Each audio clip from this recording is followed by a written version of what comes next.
Presented by the Community Bank. Now is the perfect time to join the Go Local movement by banking locally with the Community Bank. Genesis Orthopedic Center, where better begins here. By Williamson Insurance, the power of choice from top-rated national and regional insurance carriers. By Fink's Harley-Davidson, live to ride, ride to live. Fink's Quality Cars and RVs. Quick as a wink, deal with Fink and Fink's Easy Leasing and Rental. By Northside Pharmacy and Northside Oxygen and Medical Equipment. Northside, your pharmacy for life. By Norvell's Hearing Aid Centers in Zanesville and Cambridge, always here for you. By Foxfire Schools, free public alternative education serving students grade K through 12. By Kokonis Furniture and Mattress First, always making it easier for you to furnish your home. By City Tire Pros, serving our community since 1953. When you think tires, think City Tire Pros. By Denny's Classic Diner, America's favorite diner in Zanesville and Cambridge.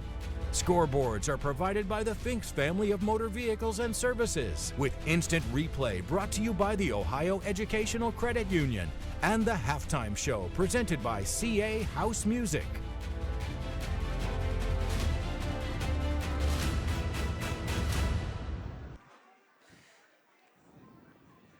We welcome you here to Rosecrans as it's the Bishops 1-2 looking to get to 500 with a win here tonight, taking on the 0-3 Steubenville Catholic Central Crusaders. Division 7 matchup between these two teams. Both these teams very familiar with one another. This will be the third straight year. I'm Hank Alvin with Ted Snyder. Ted, is glad that you are here with us tonight on this Friday night of Facebook Live action and our game of the week replayed on WHIZ television. Welcome in. Thank you, Hank. It's great to be back filling in for Coach. You know, Coach Clifford can't be here tonight. I'm glad to fill in for him. And we got a great game here tonight. The Rosecrans Bishops at 1-2 hosting the 0-3 Catholic Central Crusaders. So it's a long trip from Steubenville. So maybe the Rosecrans Bishops can get out to a fast start here tonight and put that loss last week to Bern Union behind them. Exactly. Hey, two schools, again, Division 7, small school, third straight year playing one another, very familiar, despite the distance. You mentioned the distance. It's an hour and 41 minutes to the schools, respectively, between the two.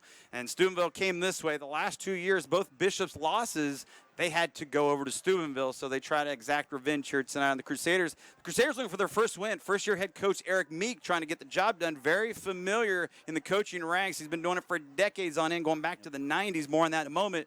For the Bishops, they have a third-year head coach in Chris Zemba, as he has really brought the program up through the years. Yeah, Chris Zemba, the perfect coach, the perfect hire for this school to lead this rebuild.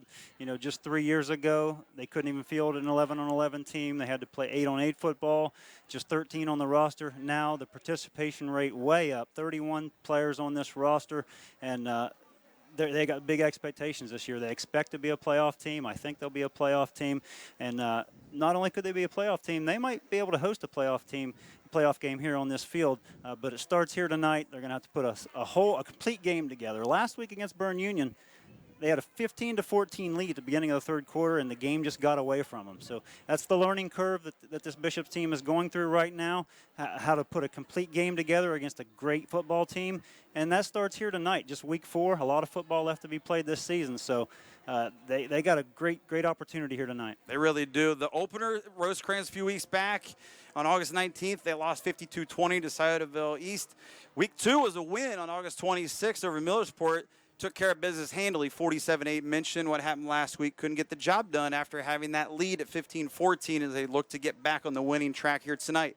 Meanwhile, on the other side for Steubenville Catholic Central, they are at 0-3. They just lost to Wellsville 30-9, and they have not been competitive in all 3 games when you look at what's transpired for them. So they are looking to get it right here on the road. Yeah, they've got a new coach as well. So 2 teams with newer head coaches, and you mentioned smaller schools.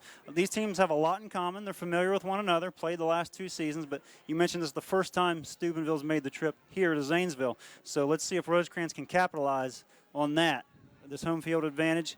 Quick start. I look for Rosecrans to put together a complete game here tonight. Yeah, Rosecrans here playing on a makeshift practice field. More on that here. I mean, so they're playing on grass surface here tonight, and over the years, you come to know that they even played over at Zanesville High School, and they've been bouncing around, so they're trying to get comfortable. So it's a little different venue for us, to say the least, here tonight, one that we'll relish with you. Absolutely, but there's nothing like having your own field in the shadow of your own school. Rosecrans had played at Gantt Municipal Stadium, Zanesville High School over the years, but nothing makes you feel like a second-class citizen more than not having your own facilities. So I know these kids and these coaches are glad to have this field right here. They can run out of their own locker room in front of their home fans right behind their own school, and there's nothing like that. We're going to step aside and get you a coach interview for the Rosecrans Bishops, and it's third-year head coach Chris Zemba, as we see what he thinks about his team going into this one. What we need to improve on, we need to get better at tackling. We work on it every single day, but we definitely need to get better at tackling. The greatest thing we have here is the camaraderie among the team. Everybody's a great teammate to the next guy, whether you're a senior or a freshman. These guys, it's a small school, small group of kids, so everybody kind of knows everybody, and they help each other grow. We had him last year. I'm not sure. Athletic quarterback. He also plays defense as well. So kind of like what we dealt with last week, that's our best player. We want to keep an eye on him and try to stop him. We need to tackle. We need to tackle is what we need to do this week to beat them. We've had a good week of practice. We've drilled that every day this week, and we'll continue to do that. I think that's the key to the game. Chris Zemba, and he had some encouraging things to say, and some, something that you would expect from a coach like this, trying to build a program back up again. You mentioned, Ted, 8-on-8. It was just 3 years ago, so they couldn't field a team. They got 30 kids out playing right now, or 31 to be exact, playing this year.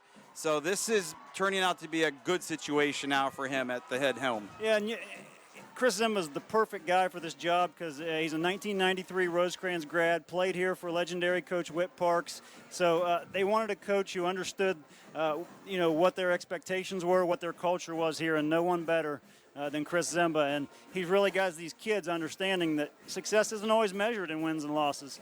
So he's really got them believing, practicing hard, playing hard, and I believe that tonight you're going to see a complete effort after what happened last week in the second half. I believe they had a great week of practice, and you're going to see a different football team here tonight. We sure hope so, as they try to get back to 500 at 2-2, like how they started the season, and then after week 2 when they got to 1-1 when they beat Millersburg for the only win so far here in 2022. We'll come back. We'll bring in the opening kickoff here at Rosecrans. It's the Bishops and the Crusaders doing battle Division 7 style right here on the Game of the Week and Facebook Live. If you attended school in the state of Ohio, you may qualify to become a member of the Ohio Educational Credit Union. From elementary to high school, trade school through college, we're not just for teachers anymore. So come see us at the Ohio Educational Credit Union. The overall culture here is one of servitude. Everything that we do day to day is affected by what is best for the customer. As soon as you get that policy, the process doesn't stop there. We don't put you to the side. They get to know us. They get to be our friends. They are members of our community. We just treat people like we would treat our own family. We want to be here for you, whatever the circumstance. We're available to you whenever you need us. Call Williamson Insurance Service, representing Grange Insurance in Zanesville, Newark, and Pataskala. Storied Rivals started as a production company and it grew into a media company with our main focus in capturing unbelievable moments for families, kids, communities, teams, and schools. The financing Community Bank was able to provide us changed our business and allowed us to get to the next step. The Community Bank is trying to grow the community, and by backing us and our mission and then what we're providing for the community, they see that as a win-win. No matter what happens, they'll always be my first call. Find the car you want now. The truck you want now. The travel trailer you want now at finksqualityautos.com. Find the performance you want now. Luxury you want now. Economy you want now at finksqualityautos.com. Cars, trucks, vans, SUVs, even travel trailers. Get the vehicle you want for less at Finks. Find it now at Finks or online at finksqualityautos.com. Quick as a wink, deal with Finks. Grandchildren say some of the cutest things. Don't miss out on any of them just because you can't hear. Call us at Norvell's for a free hearing aid consultation. Because when it comes to your grandchildren, you don't want to miss a thing. Norvell's Hearing Aid Center, we're always here for you. We're live here at Rosecrans High School. Again, I'm Hank Alfman with Ted Snyder. It's been long awaited, my friend. It's been 14, 15 years as we kick things off here at Rosecrans High School. And the Bishops get the ball first as the Crusaders of Steubenville Catholic Central deferred the toss. And the run back goes shy of the 30-yard line, and that's where Rosecrans will set up shop here 1st and 10 with their first offensive play, seconds into this one. Glad you could be with us on Facebook Live and the replay here for the Game of the Week on WHIZ Television, brought to you by the Community Bank. We'll get our first look at junior quarterback Brendan Bernath. He likes to put it up, 23 pass attempts just a week ago. We mentioned that game got away from him, Hank, as it was really two big plays in the second half, a 95-yard kickoff return and a 90-yard run from scrimmage for Bern Union that really cost Rosecrans in the second half. And that's big yards, to say the least there. Big plays that cost the Bishops in that half. Here you see how many receivers? 4 on the left-hand side. One lone back shifting from the slot over, gets the carry, and he's going to lose real estate here as the Crusaders not fooled whatsoever on the first play of the game offensively. Great penetration by that Crusader defensive line. Take a look at the Ohio Educational Credit Union instant replay, and that backs up what we just saw, what you just said. Malachi Manley. He's a 6'1", 190-pound senior rather, for the Crusaders. Not a lot of size, but that's pretty good size for a Division VII player, 190 pounds. Absolutely is, and it's a loss of 5 there, Ted, on first down. So it's 2nd and 15. It's a fake. It's going to be a rollout to the right, thrown on the run. Man, wide open middle of the field, caught first down. 40, 45, near 50. And down he goes with the Bishops there as they get near that midfield stripe for about 25 yards, and they'll move the chains tonight for the first time. Great look by Bernath. Hits the freshman, Cohen Grandstaff, across the middle. And great pickup. That's chunk yardage. And Bernath rolling out to his right, keeping his eyes downfield. Put it right on the money. Grandstaff, just a freshman. He was wide open at the 40-yard line, and it was tossed on the money, as you mentioned. Bishops get that first down here in the opening minute plus as they're looking to get into Crusader territory on the next play. Look at this play on the left side. We have a flag coming in. This is probably going to come back. It's 20-plus yards run down the sideline in Steubenville Catholic Central territory, but check the marker back at the line of scrimmage. That usually indicates holding, and when we see that flag right there, that's exactly what it is. And it was an early flag that came out. You're going to see another look at it right here. And, you know, nice run, but whenever you get a little extra grip of a opponent's jersey, this can happen. You could see number 25 for Catholic Central. His jersey was being stretched out, and whenever the officials see the jersey being tugged like that, the flag's going to come out. And negated a big run from Nick Bernath, freshman. Yep, there is a lot of brothers, per se, on this team. A trio, if I'm not mistaken, of brothers. The Bernaths are one of them. So that run back with the penalty of a hold pushes it back to the 36-yard line. Again, it's a spot foul penalty, so the Bishops have some work to do. They're going to do a little screen to Nick in the backfield. Bernath not going far. No, that play really never had a chance. Bernath could have made a little something, but he lost his footing. Catholic Central sniffed that one out pretty well. They saw screen on red screen all the way on that one. But I like the play call there. You can always catch a defense getting a little aggressive when you have 23 yards to go. So try to catch them getting a little aggressive in pursuit and slip that screen in on him, but he just lost his footing there. Brendan to Nick on that screen, only picked up a couple yards. You see them, they're going to mark it at the 38-yard line, so the Bishops have to get all the way to the 40 of the Crusaders. It's going to be 2nd down and 22. Going deep down the sidelines, one-on-one coverage, overthrown, some contact. Flag flies in, Ted, at the very end on the incompletion. Here comes another one for good measure. You can't argue that there was contact there, but you could argue that it was uncatchable. Yeah. If you're a Catholic Central fan, but as Rosecrans fans, they will take it. No doubt there was contact before the ball arrived, but the question is, could he have even got to that football? So didn't see much of a conference whatsoever between the guys in the stripes, so it appears that the penalty's going to stand, and you're right, Ted. That ball was about 5 yards past and high of the intended receiver, but it's going to stand. Defensive pass interference on the Steubenville Catholic Central Crusaders. But as a defender, when you see that ball overthrown that far, why even entertain the thought of that penalty. So that could be a costly win here for the Crusaders as the Bishops try to move here on the opening drive. Clock showing just over 2 minutes into it, around the 9:46 mark you see on the bottom right of your screen here on the Community Game of the Week. They're still sorting this one out. Gives us a quick chance to tell you next week we have a game change on our schedule. West Muskingum at Philo. We get back into Muskingum Valley League action next week. We'll see if the old ball coach Doug makes it back in for next Friday, or we get a double dose of you back here, Ted, potentially a week from now. I have full faith in the coach that he'll recover. And if you're listening, Coach, I hope you feel better. Yeah. Keep your seat warm for you, buddy.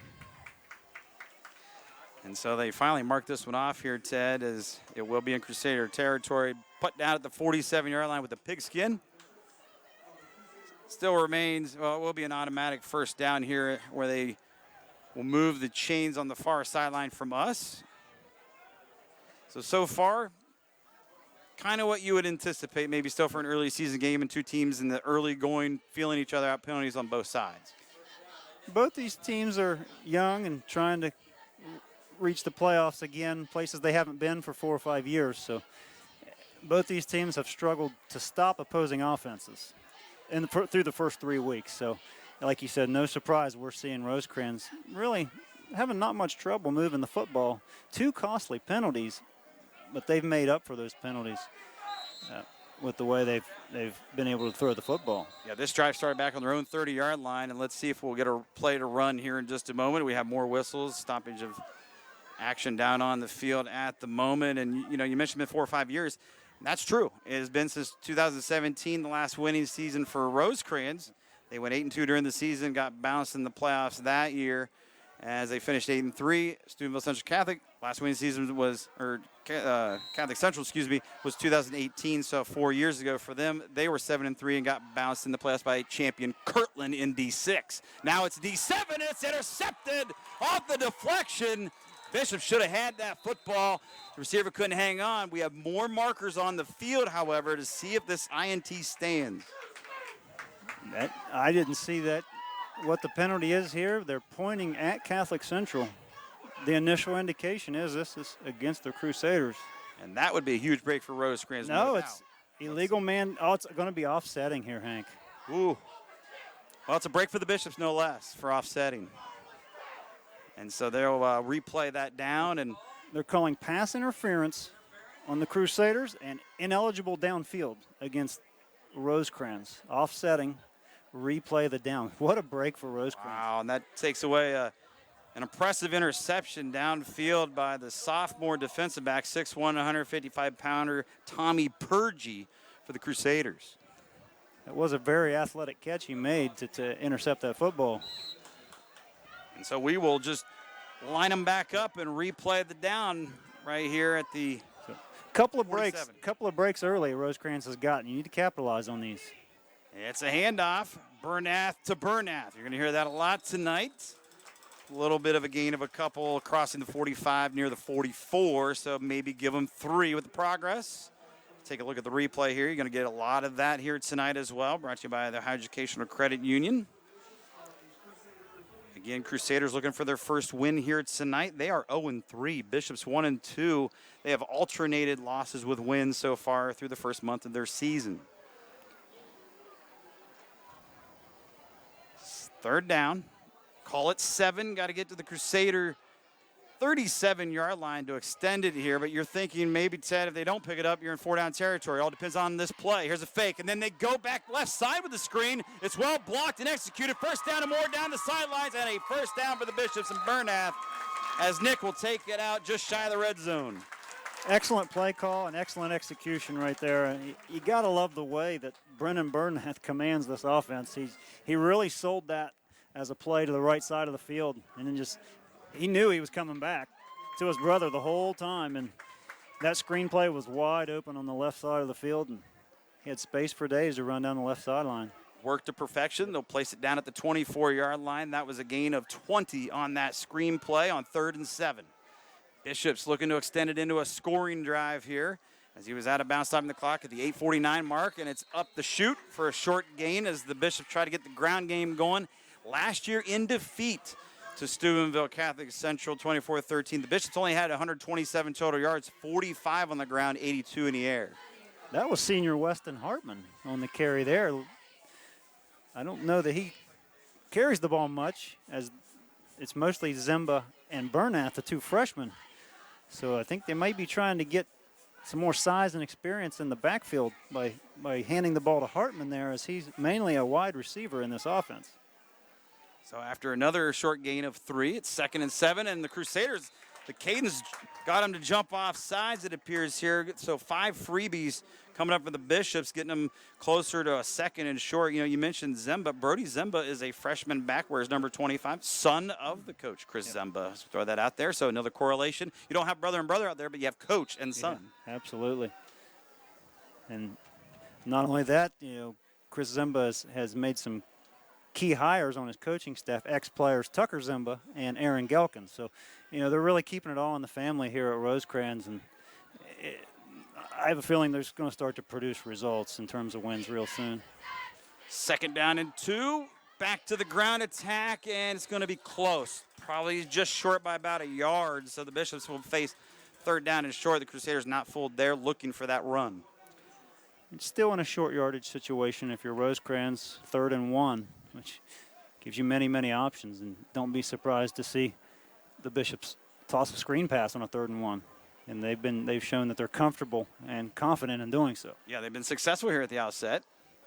Picked up a 1st down, got 20 yards on the screen a few plays ago, and tried to do another screen earlier that did get blown up, and a penalty also occurred. So they have gone to it multiple times here at the outset in the first 5 minutes, basically, of our opening quarters. We trickle upon the 7-minute mark left in the opening frame. Scoreless game, Bishops threatening 3rd and 1 here at the 15-yard line. It's a 1st down, run and more to the 10, 5, touchdown, ring it up Bishops, and running it in is Weston Hartman, the senior. Weston Hartman does a lot for this football team, and I like the fact that they're lining him up in the backfield. They say, hey, he's good. He's a playmaker. Let's just hand him the football and see what happens. And this is what happens. Weston Hartman's a great athlete, and he's one of the seniors on this football team that if you're going to succeed this season, he's going to have to be one of the guys that leads the way. He basically went untouched in for that score from 15 yards out. Starting our scoring here tonight, good to see the Bishops go down 70 yards and get points. Clock stopped at 6:50. You see on the screen as the extra point will be attempted here by Garrett Pugh, the senior, and it is true. So true for Pugh, true for the Bishops. 7-0 out of the gates here, just over 5 minutes in. Impressive start here for Rosecrans. Absolutely. Put 7 on the board and used up nearly half of the first quarter clock. You know, a week ago they were here. It was Military Appreciation Night here at Rosecrans, which I love those uniforms Rosecrans was wearing last week. But again, they just couldn't finish up. Bern Union's a very, very good football team. Let's just keep that in mind. So I think I had a feeling they would come in tonight really, really focused on getting the job done tonight. And that first drive had proved me right. Let's just see if defensively they come out with the same intensity. It was 15-14 again last week, early in the 3rd quarter, just a minute and a half into the 3rd quarter, and then things fell apart. That was an impressive Mid-State League MSL Cardinal Division win for Bern Union, to say the least, in that victory over the Bishops. Is again, they couldn't get the job done. Great starts tonight. So here they go. They're playing in the lead. Our Rosecrans, last year they had to come from behind to take the lead against the Crusaders, only to fall in the second half of the game a year ago in Steubenville. Let's see if they can hang on here early in this one. A lot of football left to be played, obviously. Bishops will line it up. They'll tee it up. And we'll see the Crusader offense for the first time tonight here momentarily, barring a run back on special teams. This is going to be fielded by Purgie just near the 5. He's out past the 20. Good run back, still on his feet. And he bullied his way forward past the 30 to the 31. So here come the Crusaders offense with first-year head coach Eric Meek running the ship.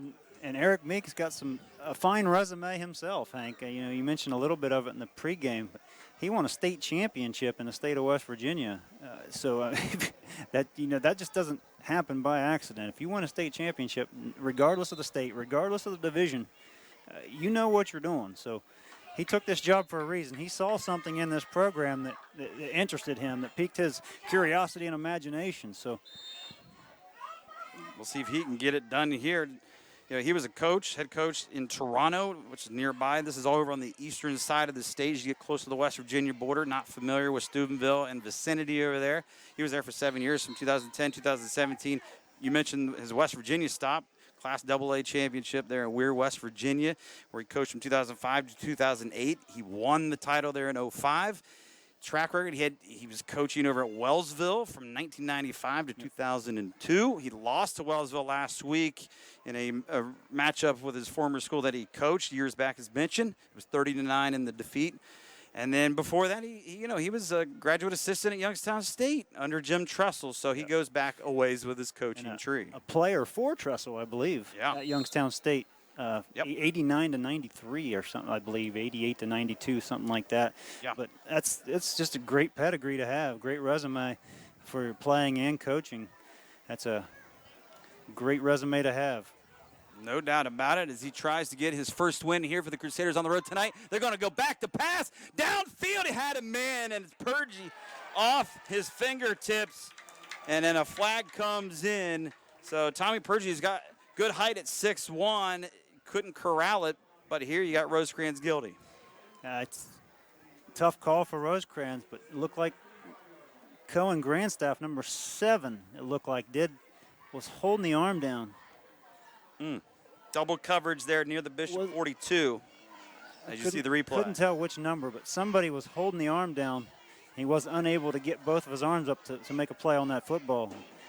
It was minimal contact, but again, they're going to call it the other way. At least they're being consistent on how they're going to call that penalty throughout the night.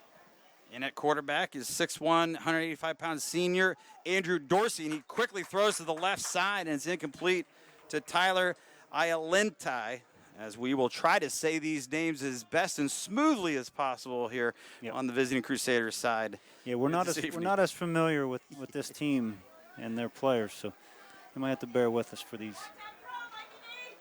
You just mentioned Dorsey on that pass attempt. It was incomplete. He was out of the shotgun. He's going to be again here as you're looking at 2nd and 10 at the Bishop's at their own 46-yard line. Last year, Dorsey ran wild in the win over the Bishops. He had 165 yards on 24 carries. Here he's going to hand this one off, and the ball carrier gets a couple just short of midfield. Weston Hartman on the stop. Big opportunity here for the Bishops, Hank. They've set their defense up with a 3rd and 8. That's a great opportunity to get your defense off the field and put your offense back out there. Critical 3rd down play defensively, as you're mentioning. So let's see if Rosecrans gets this stop. What does Steubenville C.C. have up their sleeve here on 3rd and long? It's a passing down and situation where they're lining up twin receivers to the left. Backs are also split in the backfield here with Dorsey waiting for the play call, and expect him to line up in the shotgun like he's been doing here as we're under halfway mark of the first period. And he takes the snap, looks downfield, got good time of protection, in traffic, incomplete at the Rosecrans 40-yard line. Would have been enough for a first down if the receiver could get it. That was a dangerous throw. Nearly picked off by Nick Bernath, the young freshman for Rosecrans. He threw that into triple coverage. And yeah, you see that right there. And B.J. Fallon, because of the coverage there, was so blanketed, he might not have seen it. Went right through his hands and hit him right in the chest. You mentioned Dorsey's athleticism, and he's put up some big games. So they obviously trust him to put the football in his hands and make a lot of the decisions offensively for them. But that was not a great decision. Wow, and that one nearly blocked as Mikey Burkhart, the junior, came flying in for the Bishops but couldn't get his mitt on it. And downfield, no run back whatsoever for Rosecrans, so they'll have poor field position, but good news, they get the ball back as they hold the Crusaders. Rosecrans may come into this football game 1-2, but Steubenville East, Bern Union, the 2 teams they've lost to, I firmly believe by looking at their schedule that those are 2 of the top 4 teams that they're going to face all year. They still have Worthington Christian, Grove City Christian coming up, but I do believe they've already played 2 of the 4 toughest opponents they're going to play all year. And they played Bern Union tough for over 2 quarters last week. You're right, Ted. When you look further at the schedule, as I am right now, only 1 winning record on the schedule in the final 6 weeks of the season. And that is Grove City Christian here in a few weeks, who they'll be playing on September 23rd. I know the season is early, but a lot of teams are 0-3 or 1-2 on their sked. Here we go, down the sidelines, 1-on-1. It's a jump ball, and it's incomplete. Purgie shakes his hands off as he just knocked it away from the receiver, in this case, who ran it in for a 15-yard score in Weston Hartman earlier. That was an excellent pass. It was catchable. Just an excellent play defensively by Purgie. So the senior Hartman. That's a great matchup, Purgie against Hartman. Yeah, both standing about 6'1", very similar in stature and athleticism. You know, Bernath put that football where Hartman had a chance to make a play on it, but Purgie, equally as athletic, went up, deflected that football away. I've been impressed with Brendan Bernath, the quarterback for Rosecrans. He really throws a nice football. Mentioned Bernath. They have the brothers out there, more brothers. As you see, Nick Bernath is going to be bottled up here in the backfield, so the Bishops are going to face a 3rd and long daunting situation on this next offensive play call. Weston Hartman, who scored the touchdown and did not catch that last pass on the play prior, he too has a brother on the team, and Landon Hartman, a sophomore. So there's another duo of brothers out there on this roster of 30-ish for the Bishops. Rosecrans needed everybody. You know, you talk about Division 7. Rosecrans is even on the smaller side. You know, less than 100 boys in the school generally from year to year. So you talk about 31 kids on the team. That's probably a third or more of their total boys participate in football. That's outstanding. Lost the 3 on the last play. It's 3rd and 13. This is a quick hitter. This is not going to be even close to a first down, as the Bishops will get a few yards back just past the original line of scrimmage as Weston Hartman caught that ball. So you'll see the first punt of the night for Rosecrans here. They scored on their opening possession, and then now we've had back-to-back punts, one by the Crusaders, one now awaiting the Bishops. And this is a big special teams play. Not only do you have to get this punt off, you can't get this blocked. You really have to make a good punt here, because you got your heels down at the 5-yard line, does Weston Hartman. You shank one out of bounds here, and that's going to get some nice forward. Yeah, it's got a forward hop there, didn't it, Ted? It hops out near the 50, depends on where they mark that one, but it's going to be close to that 50-yard line stripe. We do have a flag, though. That's the best result you really could hope for from there, because you kept it away from Purgie as well. No return. 32 yards on the kick, but let's check a penalty marker back at the line of scrimmage here. So yet another flag on the field here in this first quarter. And you mentioned, you know, the size of these two schools, and the Bishops in particular, with how many boys are out on the team and how many boys they have within the school itself. Both teams, schools in Division 7. Yep. The Bishops in Division 7 Region 27. Division 7 Region 25 are the Crusaders. Yep. You know, when you think of small school football, Division 7 in Ohio, you can't help but think of Marion Local. You know, the Flyers, they epitomize what small school football is all about. And the Crusaders' uniforms kind of look like Marion Local, and there's nothing like watching Marion Local play, because they can compete with any team in the state. And it makes you believe that it really doesn't matter how many kids are in your school, you know. They have breeded success, no doubt about that. Absolutely. And, you know, Kirtland mentioned them. They were a team that they're always in it from year to year, another small school. Maybe they've bounced up to D5, you I think said in the pregame to me. And Kirtland's a team that beat Steubenville Central Catholic Central 4 years ago in the playoffs, the last time the Crusaders had a winning year. So here we go after the mark-off of the penalty there. After the punt, which went to the 50-yard line, look at Purgie get stacked up and then plow-driven. And here comes a late flag, and watch out for some extracurriculars on the field. Oh, wow. So while they sort this one out again, football is a little bit physical, eh? Are they just going to call unnecessary roughness for tackling too hard? Is that what they're going to say here? Well, yes, sir. Wow. They will. So I guess for driving him into the ground, but that wasn't a quarterback. Well, if you look at first, he basically like rose him up into the sky, then pile drive him. And that was all she wrote at the end of that play. 15 more yards. So all of a sudden, the Crusaders getting some free yards to get down to the red zone. You know, Hank, when we were in school, they used to call that a good form tackle. How things have changed. Now it's a penalty. So into the red zone, all the way to the 17 after that penalty on Rosecrans. And here's Purgie, and he'll bully his way down near the 10. That was 7 yards with ease right there as the Crusaders look for the equalizing score here late in the first. Yeah.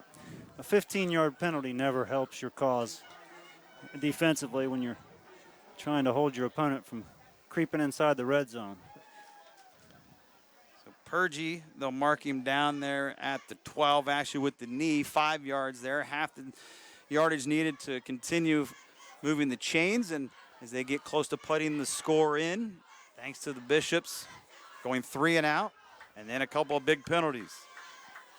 That set up Steubenville C.C. in shop in business. Here's a quarterback keep, left side of the line, so calling his own number inside the 10 is the ball carrier there at Andrew Dorsey. Again, he lit up the Bishops for 165 yards on the ground last year. We haven't seen him call his number so far until now.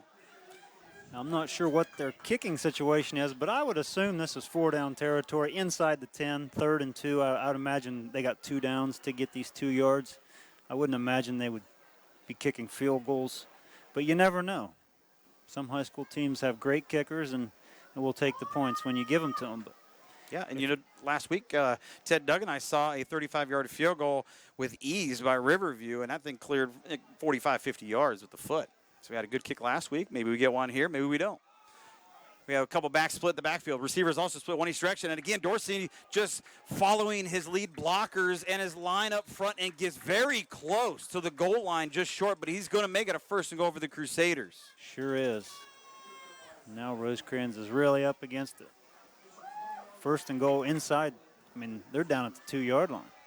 And you see right there on the replay, brought to you by Educational Credit Union. It looked like it might be down at the 4, but then he rolled over his own teammate to the 2, and now he just rolls into the end zone for the touchdown. Dorsey again calls it as he keeps it for the 6, and Steubenville Catholic Central has now closed within a digit, and they can tie it right here with a PAT. The also important extra point in high school. It's not so much a given at this level. These extra points are so crucial at the high school level. Can be the difference between a win and a loss. 7-6 the score. $1:53 left to go. First quarter here at Rosecrans High. There, we wait the snap. There's the hold. It's down. The kick airborne to the left and no good. Hooked wide left. You just mentioned how important extra points can be. Will this be something that comes back to haunt the Crusaders later in the game? It is. It's gotten to the point where a lot of coaches at the high school level have taken the approach to where instead of maybe missing kicks, we're just going to go for 2 every time because I like our chances of at least making it every other time. And then it balances itself out when you think about it. Exactly, exactly. And that's what a lot of high school teams do. And you see a lot of different approaches to the PAT, and I don't think one is any better than the other, you know. Well, it looks like maybe next time Steubenville Catholic Central will think twice. Maybe they do go for 2. While we got a moment here, it's time for our sponsors here on the Game of the Week. Community Bank, now's the perfect time to join the Go Local movement by banking locally with the Community Bank. Genesis Orthopedic Center, where better begins here. We'll give you the Genesis player of the game when this one concludes. Don't forget, and Williamson Insurance, the power of choice from top-rated national and regional insurance carriers. Crusaders come back out on the field. They'll tee it up here at the 40-yard line. We're going to see the Rosecrans offense here for a 3rd time here late in this first quarter. Both teams have punted away the football once and scored a touchdown once here, so very evenly matched. This game playing out a lot like we would expected it to. 2 fairly evenly matched football teams, size-wise. And record-wise as well, nearly identical, but one is still looking for that first win in Steubenville Catholic Central. Bishops do have one in that column back in week 2. The run back out past the 30, out to about the 32-yard line. That's Michael Dady, the junior wide receiver and defensive back for the Bishops. Much better starting field position for Rosecrans on this possession than their previous possession.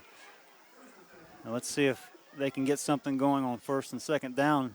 Instead of going backwards, let's see if they can go forwards here. It's been a pretty sloppy first half in terms of penalties for Rosecrans. They really need to clean those up. You know, the Bishops started their opening possession on the 30-yard line, went 70 yards for the score. At last possession, they started at about their own 16. So here they are, best field position of the night, starting out near the 32. A shotgun look, looking flush to his left, looking downfield. Bernath on the run, got him in, and a sliding catch over there, Crusader territory, the 48-yard line. And how about that play right there by Weston Hartman? However, Ted, we know why a late flag came in. They're going to call Weston Hartman. It looked like for taunting. Yep. But, wow.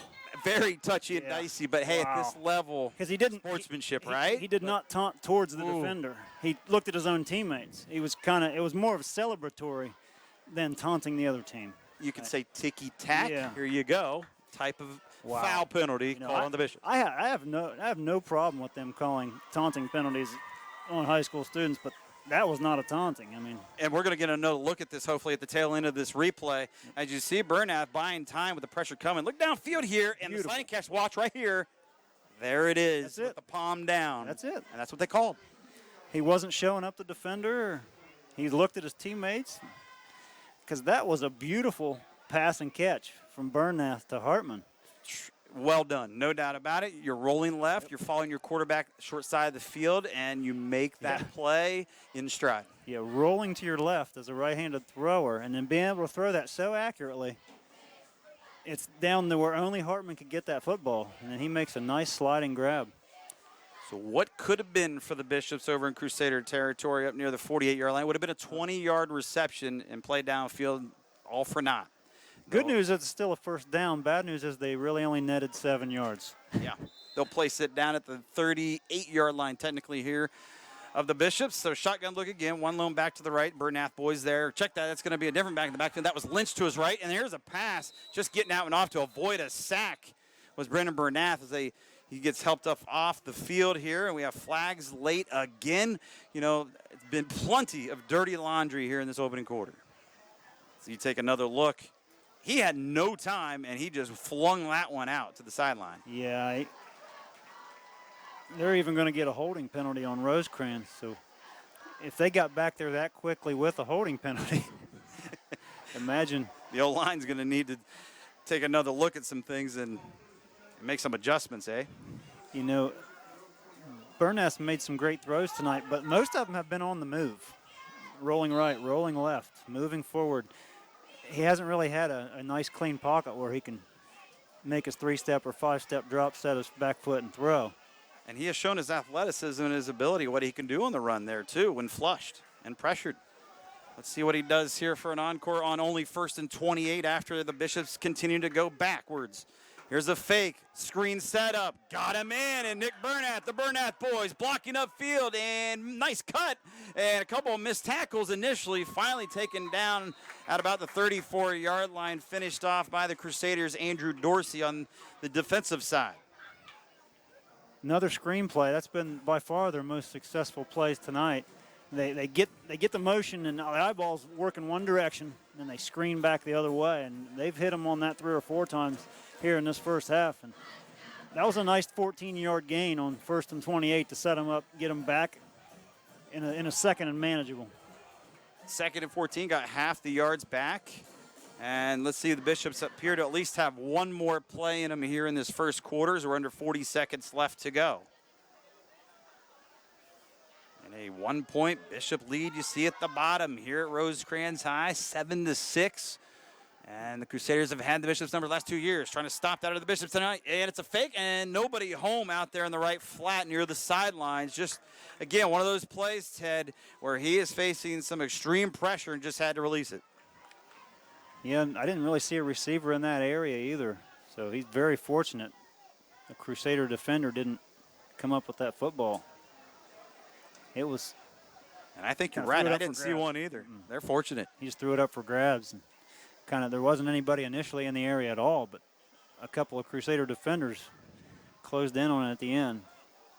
Will be 3rd down and 14.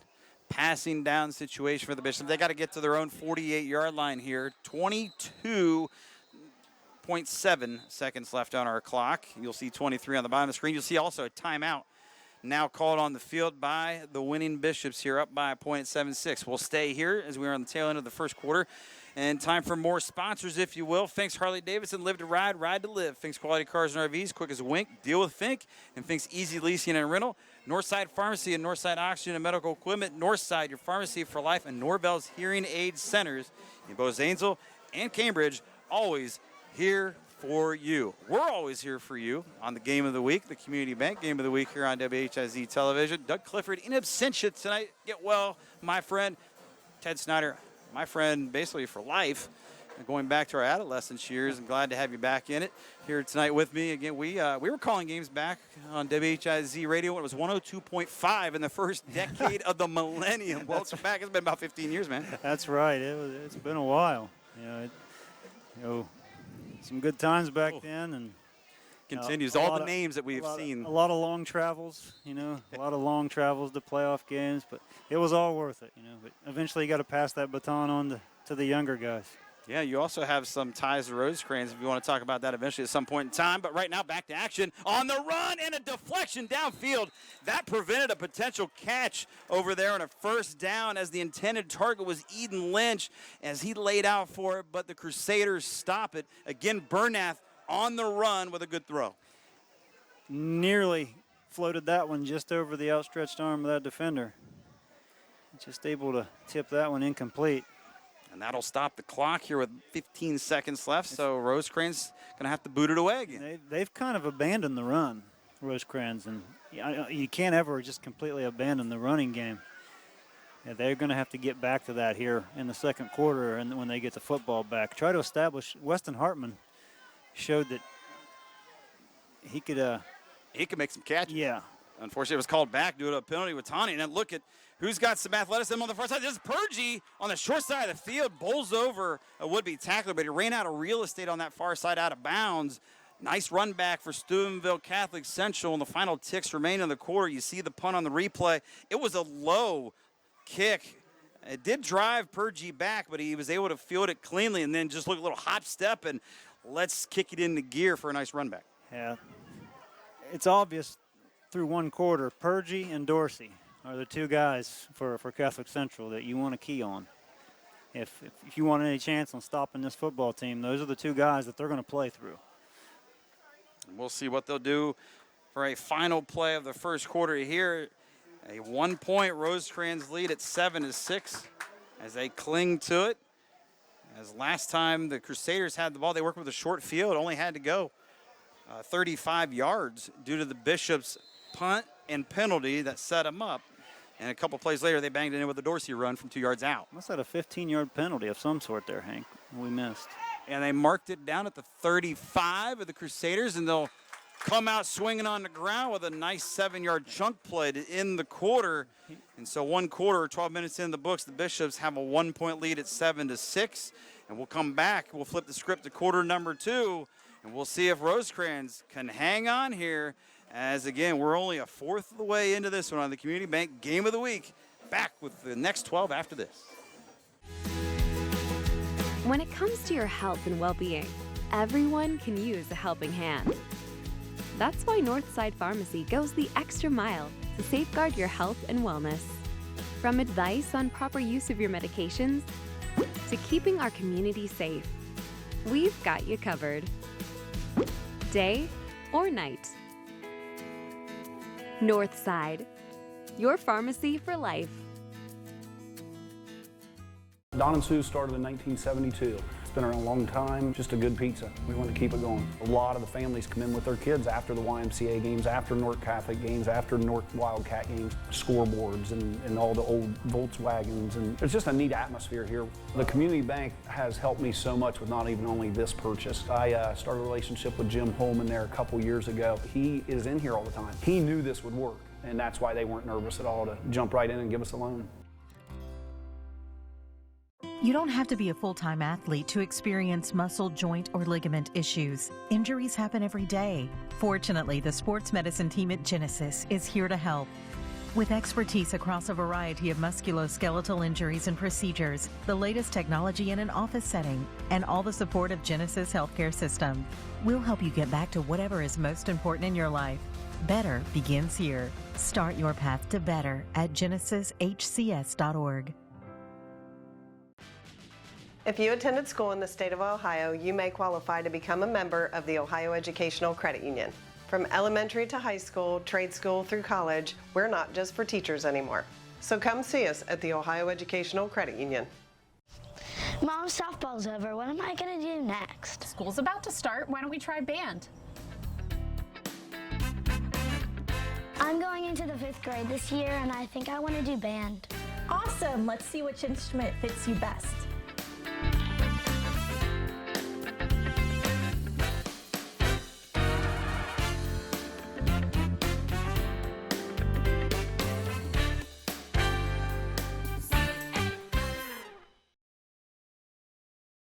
There you see the scoring by a quarter down on the bottom. Brought to you by Finks, family of businesses. 7-6 at the end of the first quarter of action here at Rosecrans High. Crusaders start with the ball here in quarter two with a 2nd down and 3 at their own 42-yard line. They'll go back to the ground game, 1st down and more, left side of that line, and gets to the 50-yard line. So they got 7 yards on the 1st down play in the first quarter, and they bang for 8 more here, Ted, trying to will their way on the ground against the Bishops. And that was number 14, Tyler Iolentai. He's a 200-pound junior. That's a load too. They got some big kids that they're trying to mix in here. Purgy 190, Iolentai 200. That's big ball carriers at this level. Big frames, both standing 6'1" listed as well, and both are in the backfield beside Dorsey, and they'll go back to Purgy. Purgy finds a crease, and he gets near the 40-yard line, just short of another 1st down. 9 more in the books. And here come the Crusaders with the momentum, and they're doing it all on the ground now on this drive. They're taking advantage of that size. They're getting a lot of yards after contact, after initial contact, 3, 4, 5 yards each time the last couple carries. Rosecrans are going to have to tighten up front. So the Crusaders, they'll mark it at the 42 here for a 2nd and 2. Technically speaking, for 8 yards for Purgy there in the stat book. And Purgy comes over here to line up in the backfield as Dorsey comes up under center, but he gets the call. And now he'll go back in that shotgun look with those back split each direction beside him. He'll actually run this one himself for that 1st down on 2nd and short. Only needed 2, got 3. Doesn't have to always be pretty, just effective. Effective it was. Needed 2, got 4. Caleb Scott on the stop for the Bishops. And, coming into the season, the Bishops thought the offensive line and defensive line would be where their bread was buttered this season. So those units really need to step up. Those 4 guys putting their hands in the dirt really need to step up right here. I like how you put that. Here come the Crusaders as they move those chains again. 90 seconds and rolling and gone by here in quarter two. They're on the move in Bishop territory. Looking at pass this time. Dorsey looks right. Middle of the field. One-on-one coverage. It's bobbled around. A flag comes in. It's incomplete. But again, we have a flag here at the tail end of this play.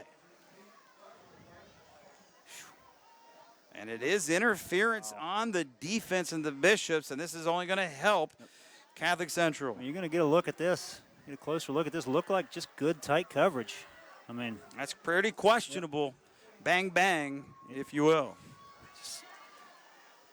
Instead, Cohen Grandstaff, the freshman defensive back, I said when he wrapped up, it was just a smidge too early, preventing that catch from happening. So we'll move it downfield 15 more yards. Another 1st down, this time by penalty to the 23. Dorsey's got his team on the move. So you got to the right in the backfield, Iolentai. You have Purgy to the left side of him. Receiver split again. Here goes Dorsey, and he methodically moves forward looking for blocks and gets to the 20. About 3 more. So good defense by the Bishops up front. And the Bishops used up around 5.5 minutes with their initial drive that scored a touchdown. And now Catholic Central kind of returning the favor here, churning out a lot of ground yardage on this drive, using up. This drive started at the tail end of the first quarter, and now we're going down to the 9.5 minute mark here in the second quarter, and they just keep staying ahead of the chains here, 2nd and 7. Same formation, same look. Run to Purgy this time, keeping that Bishop defense off balance, and Purgy gets shy of the 15. He gets close to 16-yard line there. They're going to mark it for about 4 more yards. 3rd and short coming up here as they continue to mix it up in the backfield with Purgy a lot. You've seen Dorsey call his number more here as this game is wearing on, and you get sprinkled in with Iolentai at times too. As effective as they're running the ball, surprised they came out as pass happy as they were early in this game. As they're really showing a great ability to run the ball with multiple people.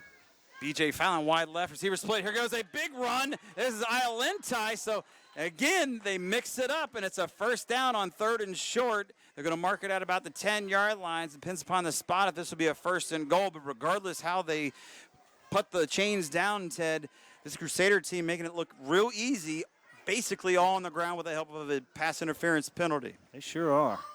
2 big running backs set on each side of Dorsey, and then he just can hand it off to either one or keep it himself. Iolentai, short gain. Bishop's there with a duo to make the stop. You're going to see the replay here. Weston Hartman in there as well with number 55, Gavin B., the junior linebacker. Quickly, you'll see that replay here of a short gain as the Crusaders get closer and closer.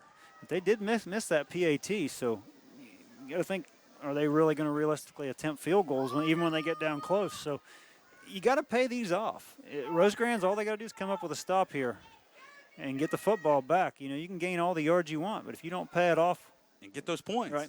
Yeah, that makes a big difference, and it can be deflating. Here is a run to Purgie. Purgie to about the 6 again. You know, here lately it's only been about 3 or 4 yards, but it's getting the job done, and it's getting first downs, and it's almost getting you into the end zone here. They're getting close.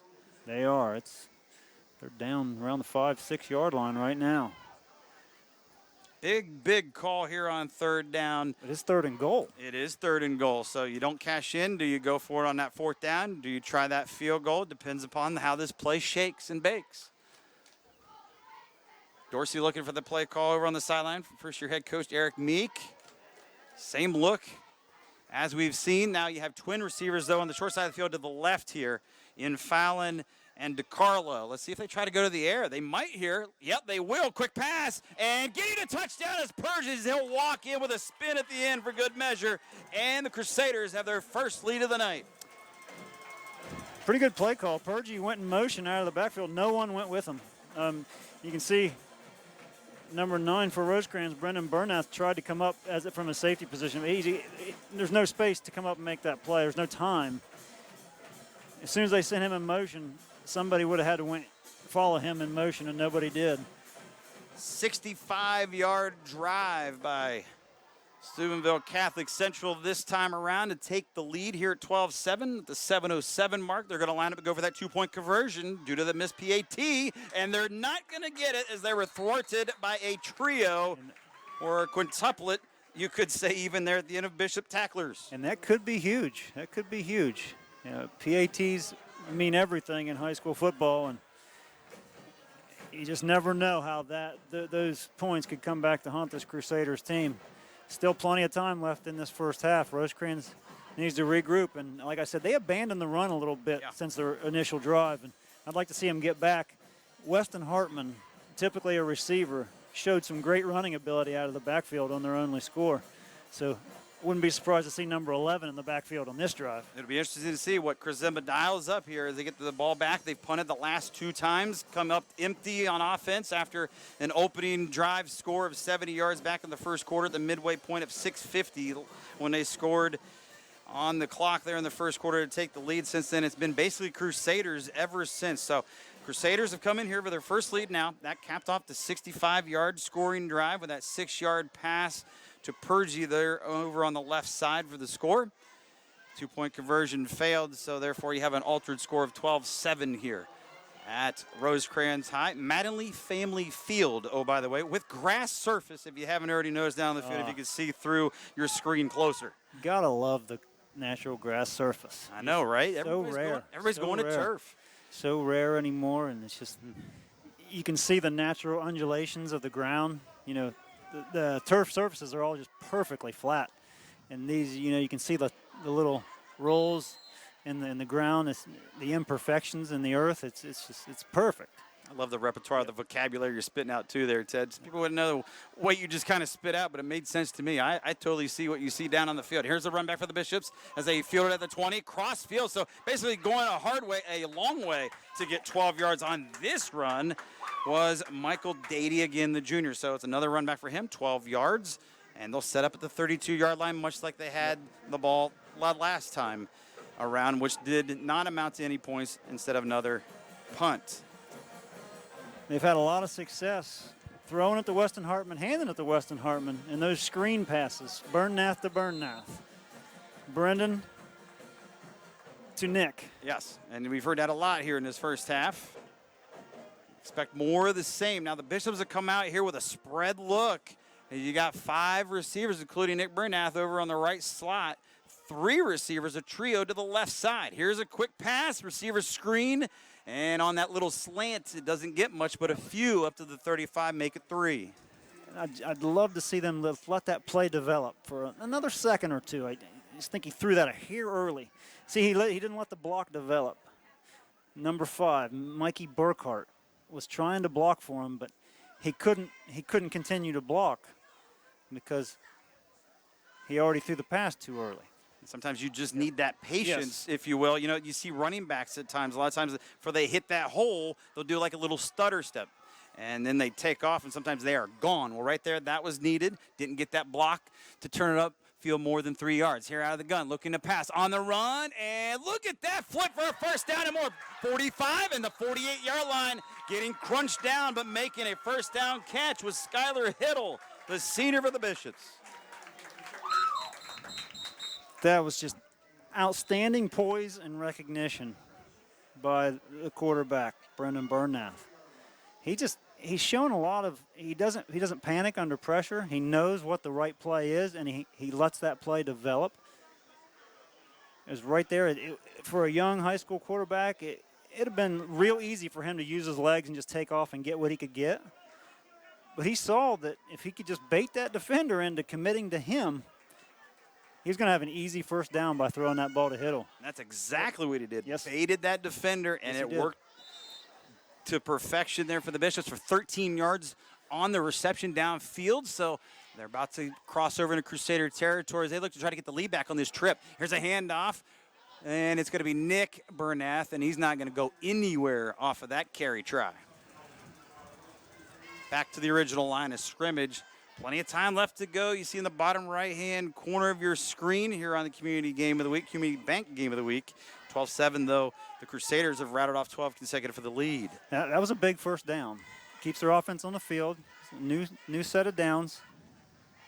A little more confidence. The last couple possessions weren't so inspiring for Rosecrans. We have whistles before this play can start up after breaking the huddle. With just under 5.5 left to go here in our opening half, and might have, if it's not a timeout, an equipment issue potentially on the far side with Peyton Rauch, sophomore D lineman for the Crusaders, and that's the case. He'll step out. And we'll be back to action here with the next play. So you'd like to see what the Bishops can get done on this drive. The momentum has completely shifted here in the last 12 minutes of action versus the first 6, or the first half of the first quarter when it was all Rosecrans. Second down and 10. At about their own 48-yard line. Shotgun look, fake. Brendan Bernath looking to pass downfield, and great coverage, knocked away with a hand right there was the DB B.J. Fallon for the Crusaders. Great defensive play. Bishop's looking for a penalty flag there because they've been consistently throwing any contact prior to the pass here tonight, but officials decided to keep them in their pocket on that one. Mikey Burkhart, the intended target, number 5 on number 5 right there, and there was a 5 with the mitt to knock that one away. That was good coverage. It was very tight coverage. In fact, you could say that could have been interference the way the Bishops had one called earlier in this quarter. But it's not. It's 3rd and 10 instead for the Bishops. They got to cross over into the Crusader territory to the 42 to keep the potential drive alive, and they just got the nose tackle off sides right there. So they're going to get free 5 right here. That makes 3rd and 10, 3rd and 5, which opens up some more potential plays out of the playbook. You know, 3rd and 10 kind of limits your play calling as a coach. 3rd and 5, we've seen this team, the screen game is huge here tonight. Yeah, you really open up the playbook now. Needing 5 yards. You have more flags flying in, so before you get too comfortable, here we go again. Weston Hartman just gave the 5 yards right back. False start from his wide receiver position. Well, little teeter-totter with the flags and the yardage. Well, we're going to move it back. We're going to be 3rd and 10 again. Let's see if he can hard count them again. We'll just keep playing this game. No, Crusader territory, no Bishop territory. Yeah. Anyway, back to the Bishop's 48, original line of scrimmage after the last penalty of 5 yards. And we have just over 5 minutes and a running clock here going on. And they're going to have to snap the ball in a hurry. 5 on the play clock, and they might have a delay game or have to call a timeout as we have Paul Hoffman up here. Dr. Paul Hoffman shouting right nearby up here in the press box. Glad he could be up here to help us out with statistics as he follows Rosecrans athletics like he does through the years. Yeah, that play clock ran down pretty fast. I'm not sure they didn't reset that when they should have, because that seemed like the play clock ran down really quick. So they ended up having to burn that timeout, and you're right, Ted. That was a very quick play clock, it seemed. Clock will stop with 4:49 left to go until half. Chance for our sponsors, so we'll take a break here for a moment to mention here Foxfire Schools, free public alternative education, serving students grades K through 12. Kokona's Furniture Mattress First, always making it easier for you to furnish your home. City Tire Pros, serving our community since 1953. When you think tires, think City Tire Pros. And Denny's Classic Diner, always a favorite. That's right, America's favorite diner is Zanesville and Cambridge. Yeah, Denny's, good old Denny's, been a while. My man, so here we go. I just think of other things besides Denny's, like Barnyard Busters and stuff like that over there on Maple. You have 3rd and 10 now as we come back from the timeout. We got the halftime show coming up, presented by CA House Music. We'll see if we'll get you a Steubenville Catholic Central band, and if you will, during halftime. Here we go, trickery, and the Bishop's in trouble, but somehow Nick Bernath gets into Crusader territory, Ted, and nearly picked up their first down. Just short, and it will be 4th. It's going to be several yards short, at least 3, potentially 4 yards shy of that first down. I can't imagine Rosecrans could go for this in this type of field position, but you never know. I mean, this is danger zone if you go for it. Take a look at this replay. Well, okay, we'll chop out of it because it's time for 4th down. They're going to line up to go for it, 4th and 4, but somehow, some way, he did not lose yardage there. And again, patience is a virtue sometimes, and he found an avenue to get it up to the 46 for 6 yards, or actually it was 9 yards on the run. So it'll put it down to a 4th down and 4. Got to get to the 42 out of the gun. Trying to jump him off sides, didn't work. Hand off. And going to be in trouble. Let's see if he can make something out of it. Going to go to the other side of the field. This is where things can get dangerous or dicey, and it's not going to work out here. The Bishop's going to get stopped. A late flag, however, comes in to the chagrin of the Crusader faithful that may be here, but you hear the raucous from the Bishop's home fans. And there's no question about that. Weston Hartman was 4 feet out of bounds when they continued to hit him.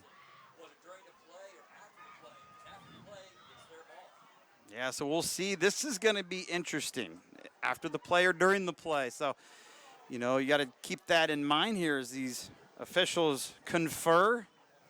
Was it after the play and Bishops keep the drive alive? Or, excuse me, it would be to the Crusaders if it's after the play. Because if so, turnover on downs, did not pick up that first down. It appears that's what they're indicating here. It's after the play, not during the play when he had already hit the sideline. And that's a bad break for the Bishops. You know, 4th down is 4th down. I don't know how you can determine what's in the play and what's after the play. Yeah. That's kind of to put officials in a place to make that kind of judgment call.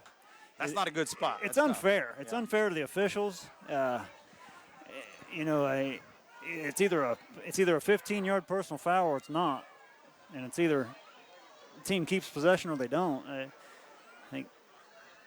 As you saw the replay right there at the tail end, and you know Weston Hartman was running for his life there, just trying to make something happen to get positive yards, but he couldn't do so. And yeah, the penalty was after he had got knocked out of bounds with that late personal foul penalty. So Crusader football, they hold the Bishops on downs. They get 15 yards backwards though due to their infraction there for the late hit. That'll push them back in their own territory.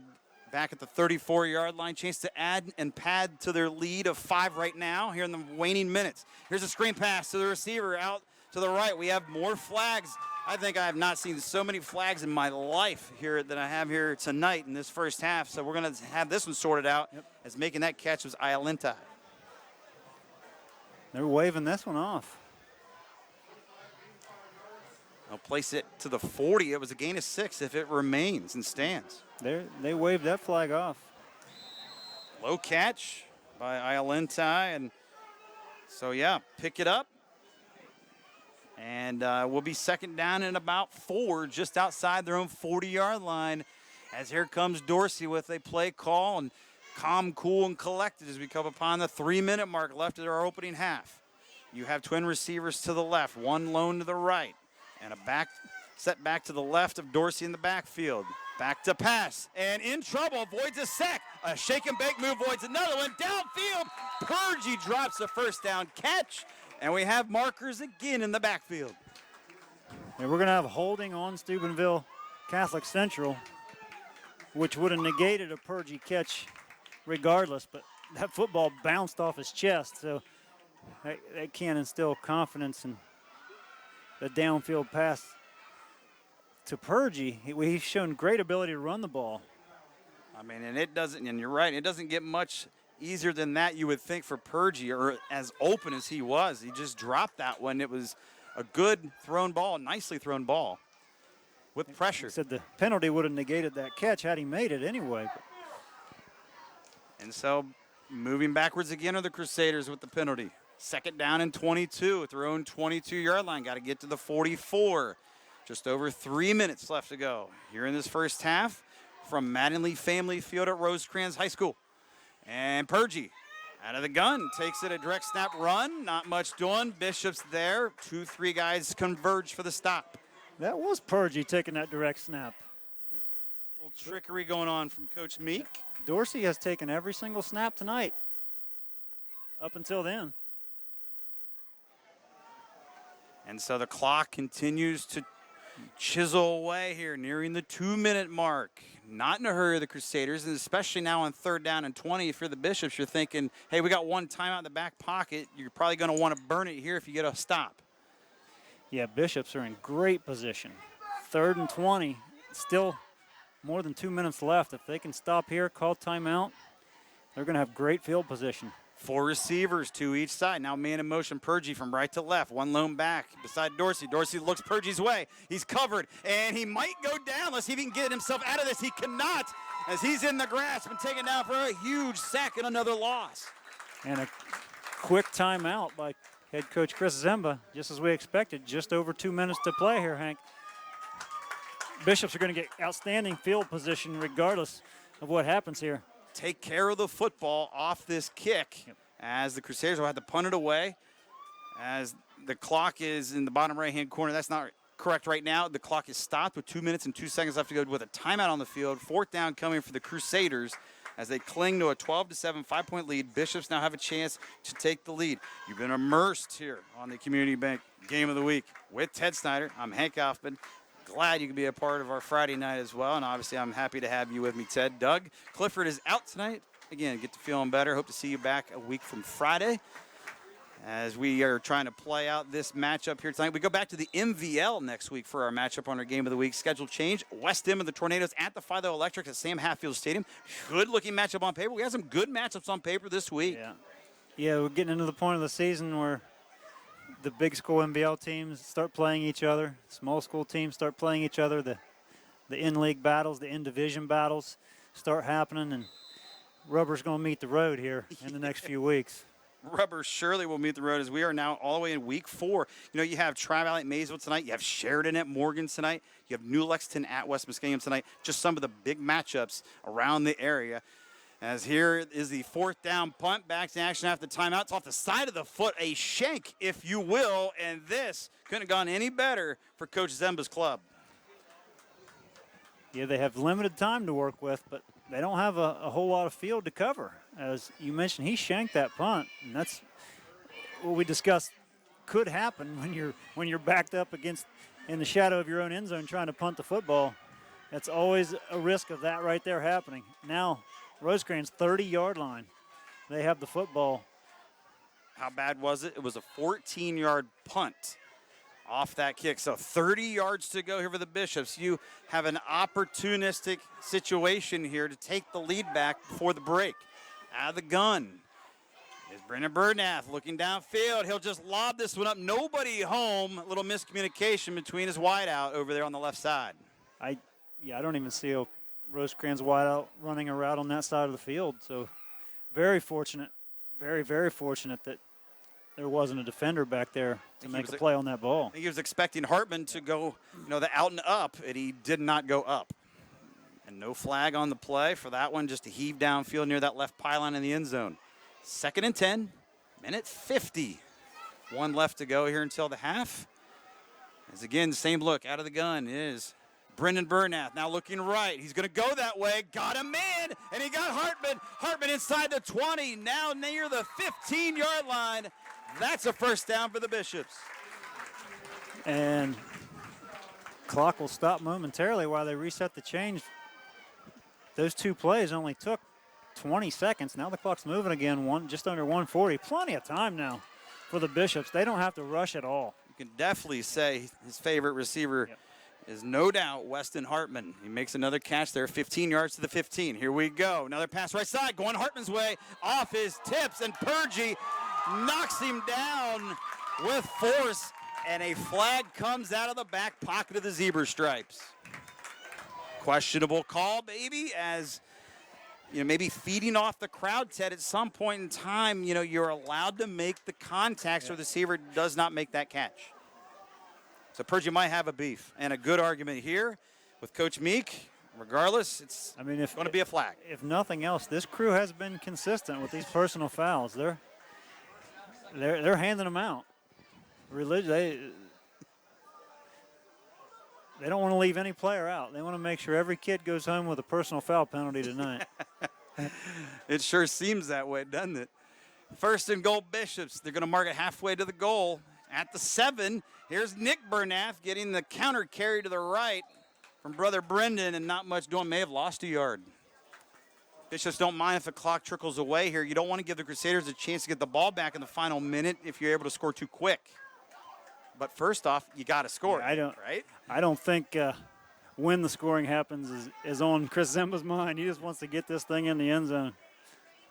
Bernath in the backfield. It's a fake. Brendan, the QB, rolling right, looking end zone pass, and it's wide of the mark, incomplete. Not even close, and he was looking again for Weston Hartman for the score. And they snapped that ball on the right hash and rolled that play to the short side of the field, which I'd rather see them use the big side of the field, even though Bernath would be rolling to his left as a right-handed thrower.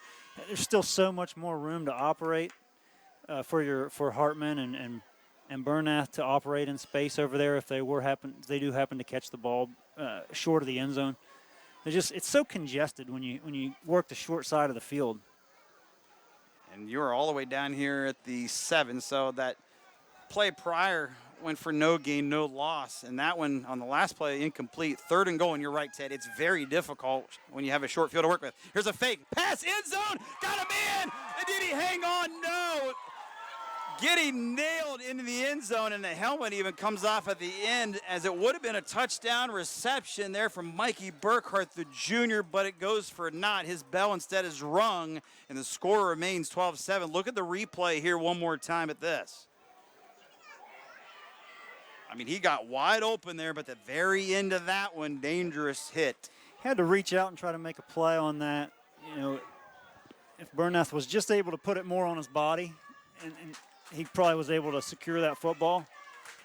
He had to reach out and try to make a play for it with his hands, and the defender was able to jar that one loose. Well, special teams now possibly going to play a factor here. It appears they're going to line up for a field goal.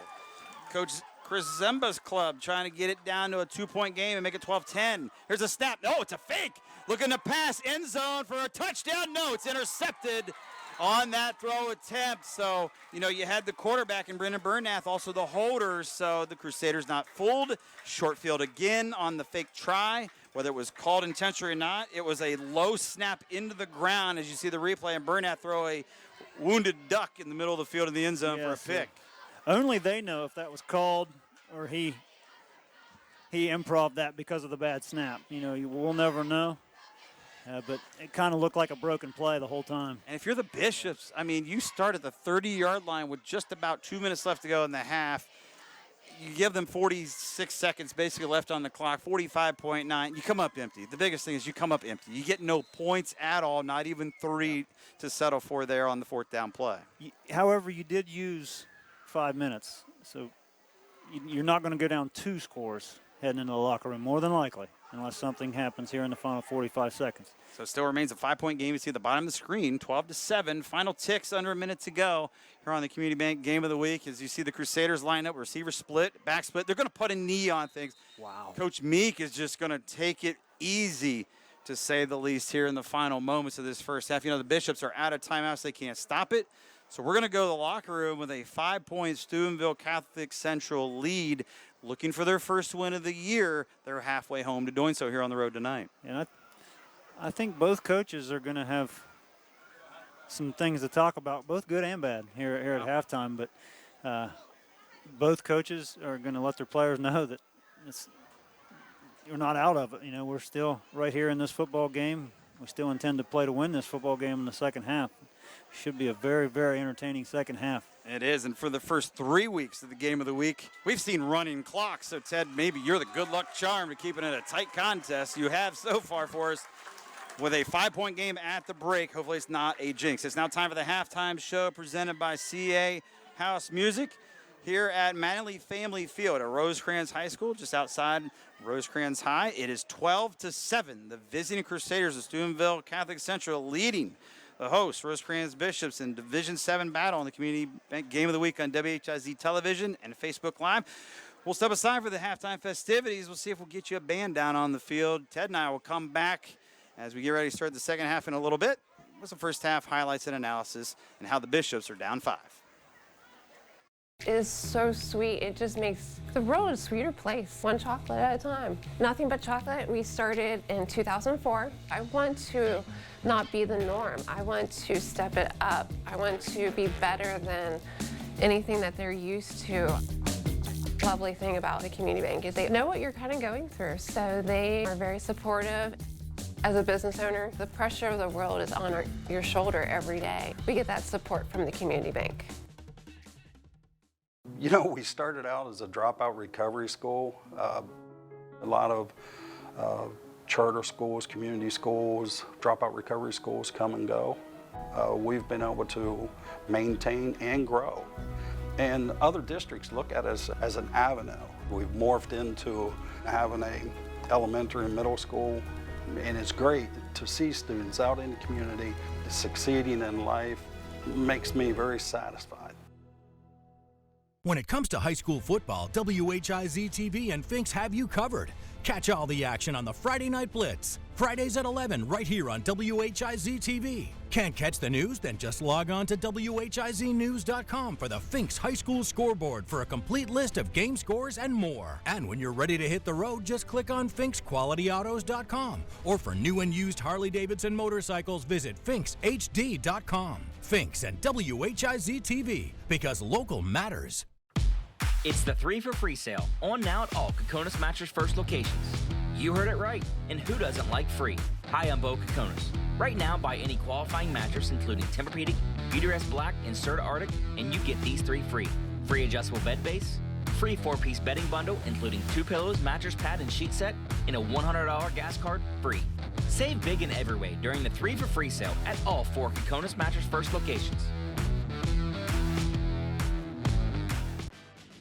If you attended school in the state of Ohio, you may qualify to become a member of the Ohio Educational Credit Union. From elementary to high school, trade school through college, we're not just for teachers anymore. So come see us at the Ohio Educational Credit Union.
2016 that stayed at the top of the chart 12 consecutive weeks. Here's the Crusader Marching Band with All Takes Letters Closer.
all-time favorite Super Slam is back. Get bacon, sausage, eggs, hash browns, and buttermilk pancakes for only $6.99. Give your wallet a break and send it on a Summer Slamcation. The hottest deals are at Denny's, America's value destination. Hi, Boca Conas. Waiting on a great deal on new furniture or mattress? You're in luck. It's the All-American Holiday Sale at Kokonas Furniture and Mattress First. Right now, Kokonas, everything is on sale. Even FlexSteel furniture, Tempur-Pedic mattresses, and adjustable beds. Plus, get up to 72-month 0% financing with no money down and get double Kokonas cash up to $1,000 in additional free items. Even get free delivery and set up with a gold purchase plan. The big store-wide All-American Holiday Sale, on now at all Kokonas Furniture and Mattress First locations. Buckeye Apparel is a local screen printing embroidery shop. My brother and I started in my parents' basement. We started with the apparel, and then it led to our Mark of Valor, which is our motorsports themed apparel. Then it led into our locality store. As soon as I met with the community bank, I could tell that they cared about what I had going on, the projects, the business that I had going on. If you shop local, choose local, and bank local, it keeps your money back in your own pocket. When it comes to your health and well-being, everyone can use a helping hand. That's why Northside Pharmacy goes the extra mile to safeguard your health and wellness. From advice on proper use of your medications to keeping our community safe, we've got you covered. Day or night. Northside, your pharmacy for life.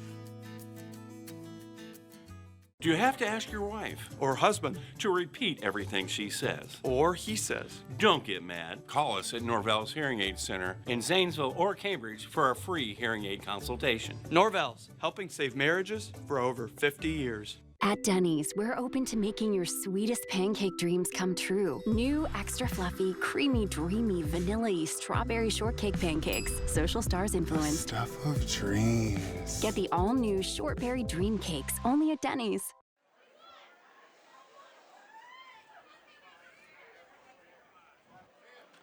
Back here on the Community Bank Game of the Week, I'm Hank Alpin along with Ted Snyder. We're at Rosecrans High School, Malley Family Field.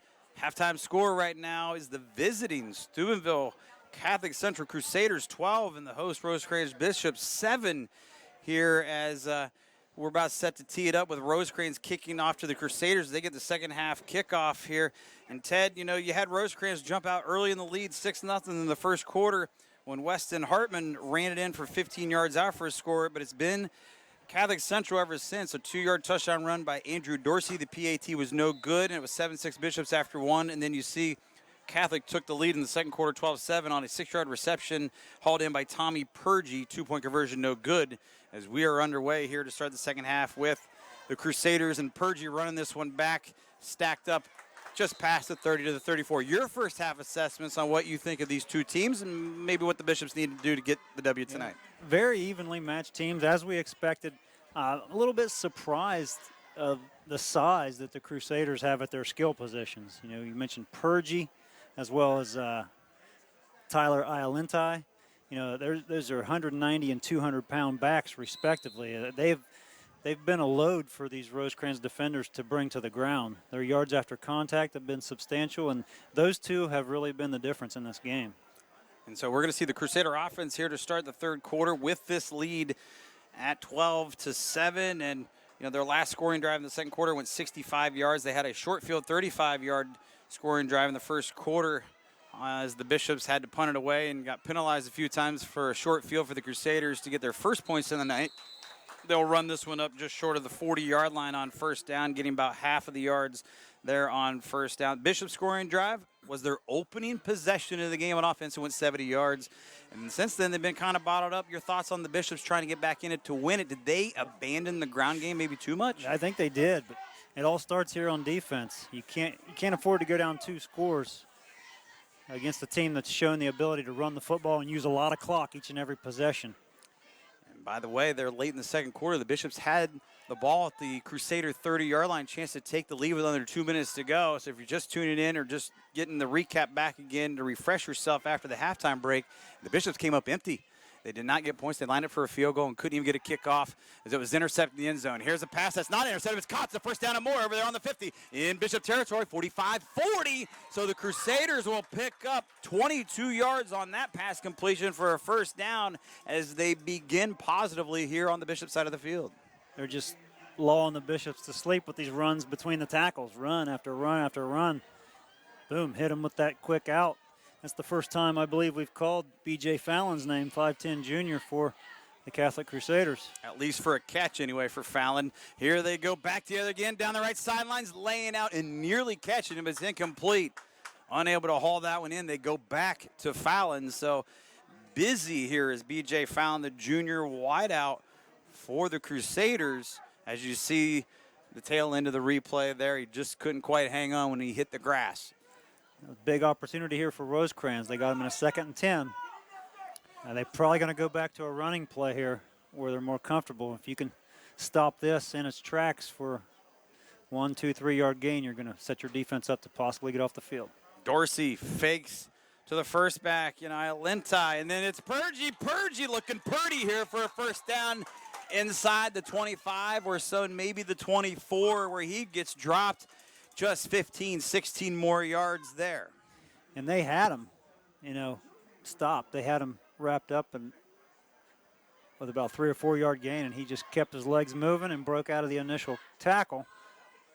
And a shoestring tackle there at the end might have prevented a score as Michael Dady made the stop down at the shoelaces. They go back to Purgy. Purgy purging forward, short gain there. So the Bishops do a better job of executing the defense on the ground attack there. Try for Central. Only a yard for Purgy on that one, but here they come down the field. Chance to go up by 2 scores if they can convert. And that would be big at this point of the game as we're in the second half here in the third quarter. Dorsey out of the shotgun. Backs again are split. Receivers likewise. Quick pass right side, short side of the field rather, and it's low. And it is a catch hauled in over there. And making that grab is Michael DiCarlo, 5'9", sophomore wideout for the Crusaders. First catch for DiCarlo tonight. Starting to spread it around a little bit to his receivers is Dorsey. And the way they align with Dorsey and shotgun and Ialentai and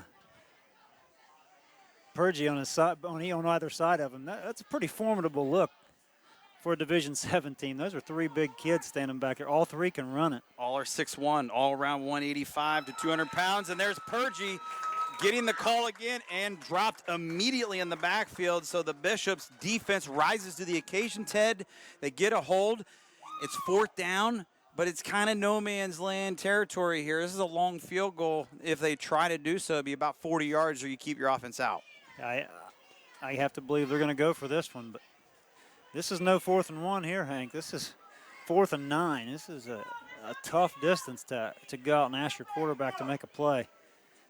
Coach Eric Meek is going to keep that offense out on the field. You're right, Ted. This is not a yard. You need 9 yards. You got to get to the 14 of the Bishops. They're going to line up to go for it. Twin receivers left side. Backs again split in the backfield with Dorsey again out of that shotgun. He'll get the snap. Quickly looks left and goes out wide. It's deflected off the arm of a Bishop. That one should have been and could have been intercepted, but it's not by Skylar Hiddle. But regardless, turnover on downs. But he had some real estate out in front of him, didn't he, if he had hauled that one in? I think he was planning his touchdown celebration as he saw that football coming in. There was nobody in between him and the end zone. He had 80 yards of green grass, and the only thing that could have stopped him was a turf monster there. Yeah, that has happened from time to time, as we know, if you watch enough football through the years. But the Bishops get the hold on defense, no INT. No turnover other than turnover on downs will go down into the scorebook. So good job by the D, keeping the score at 12-7. Back to pass, in trouble. Off his back heel, completing Hartman, his favorite target. Past the 30 near the 31-yard line. Immediately dropped there by Purgy. Great snag by Hartman. Holding that thing out there like a loaf of bread as he went to the ground. I'd like to see him secure that ball to his body with defenders in the area. They'll give them 9 up to the 32-yard line, 2nd and 1. It's a run, something that's been abandoned for a while. This will be a first down over on that far side, a left side sweep over there, and getting that is Nick Bernath for the first down. So he started strong, got bottled up for a while, then they went away from it. Now they go back to Nick for the first down call on 2nd and short. I believe this team is at their best with a good mix of run and pass, because you don't want to take the pass away from Bernath. He's so effective and so poised in the pocket, and the way he moves around, the way he can avoid pressure and throw on the run. But you got to keep a defense honest with the running game. 7 more yards on that play, up to the 39. 1st and 10, new set of downs. Here comes pressure again. It seems to have been relentless by the Crusaders here as this game is worn on, and hit as he threw was Bernath out over on the left side out of bounds. And, you know, you kind of wonder, is it intentional grounding just to get that one away? You have flags back on the field. That's what they're calling. We saw a lot of those markers in the first half. So far, a quiet start to say here in this third quarter when it comes to penalty flags until now. That one will hurt. Shoot yourself in the foot, and you're going to go back when you're starting to get that momentum. Your defense gets a hold. No points for the Crusaders on their opening drive. You get a first down. You're working on another first down, and now you're going back. Yeah, that's a tough call there. There wasn't certainly no receiver in the area. The other option was to take the sack. You'd be in the same position. 2nd down and long. It's, you know, regardless of what you do there, you're gonna. It's a bad outcome for Rosecrans. Yeah, real good logic. Well put. Here's a run play on 2nd and long for the Bishops, and scooting inside, going off of right guard, out past the 30 to the 32-yard line with that run.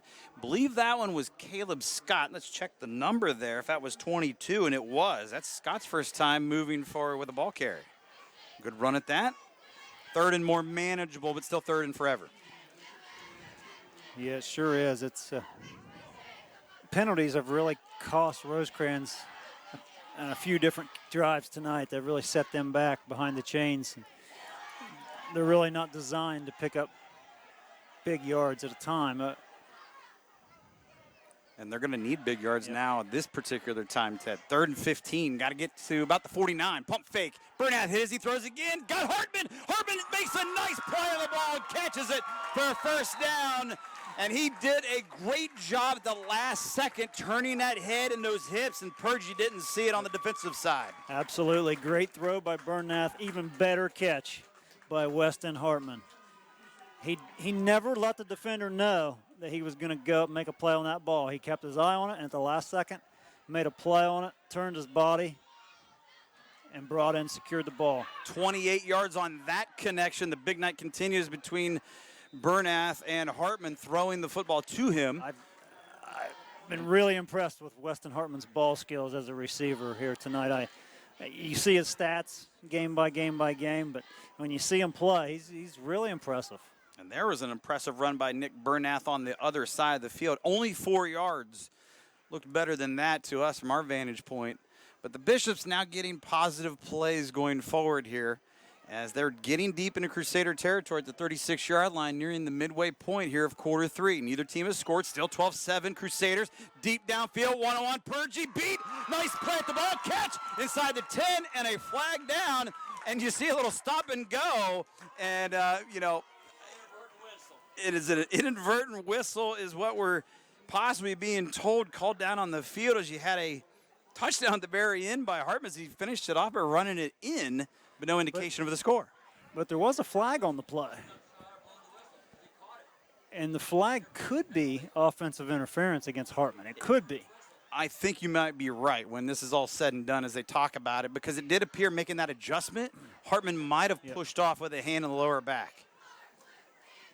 And we'll probably have a replay for you as well if we get that, and we can get a better look at it if we do so. But, you know, down on the field, they continue to talk about it here. This is the big play. Here comes that replay brought to you by the Higher Educational Credit Union.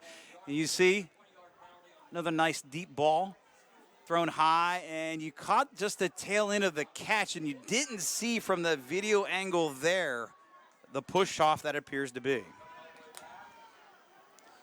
Bishops appearing to move backwards here as they feel like it is going to be offensive pass interference on them. It was jockeying back and forth, receiver and defender. You see this at every level, and I just don't know how you decide who that penalty goes on. I guess they thought Hartman created space in order to catch that ball, but that's a tough call.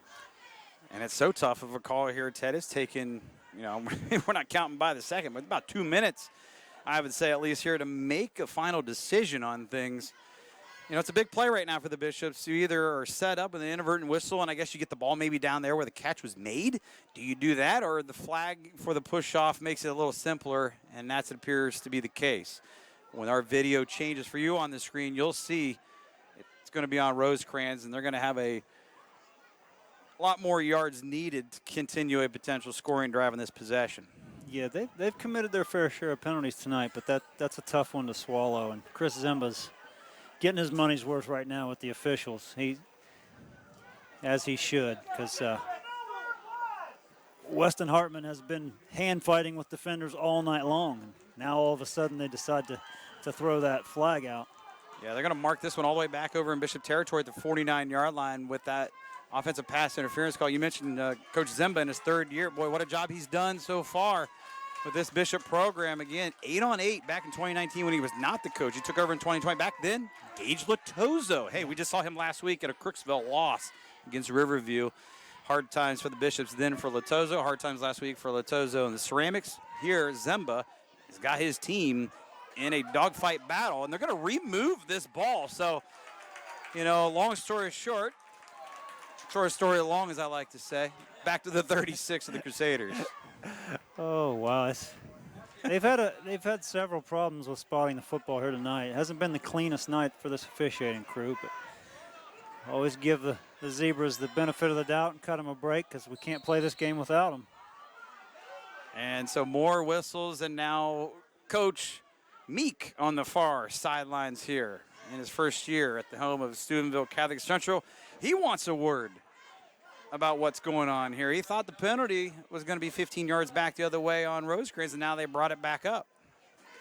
For obvious reasons, he wants to have that explanation, and he should get it. Yeah, he should. They called offensive pass interference on second down, so how can you bring the ball back to the original spot?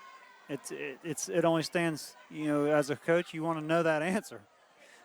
So all we can say is probably in the end, after this shakes out, inadvertent whistle at the end of the day wins out, and we just start this down over. Oh, so that's what they're saying. No harm, no foul. No harm, no foul. No harm, no foul situation. Wow. So we'll just line it up and do it again 5 minutes later. Oh, by the way, you don't get that 5 minutes back. I don't know that I didn't know that an inadvertent whistle superseded an actual penalty. I did not know that. And now we know. Yeah. And now we do. So line them up again at the Crusader 36-yard line. 2nd down and 7. It's a fake. Bernath passing again. Hartman caught it in stride on slant at the 20, 50, 10, and he is caught by Purgie just near the 5-yard line, or he had 6 dialed up again tonight. What a route. You're going to get a look at it right here. In-breaking route, right on the numbers. Wow. I mean, Bernath to Hartman.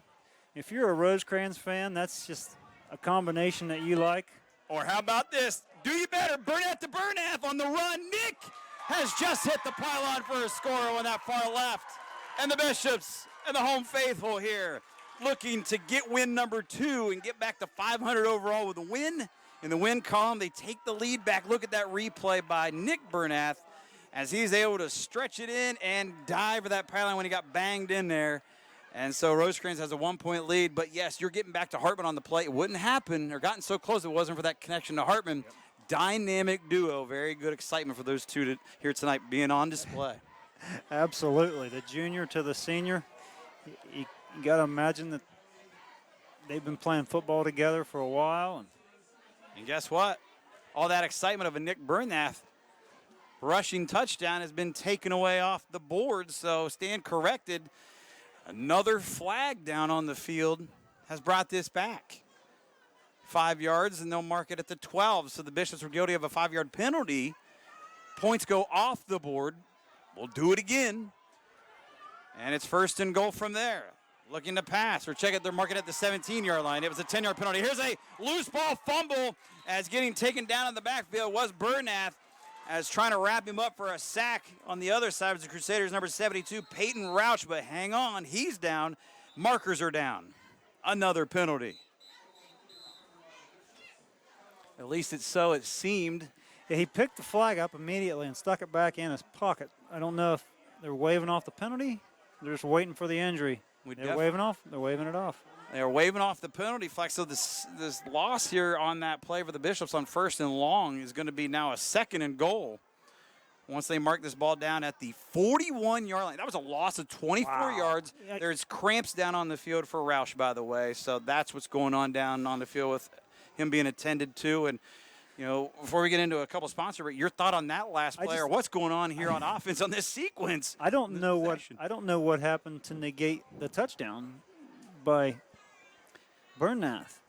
Was it a holding? It was a 10-yard holding call that brought it back from a 7-yard TD run back to the 17, and now you're back to the 41 after that last play.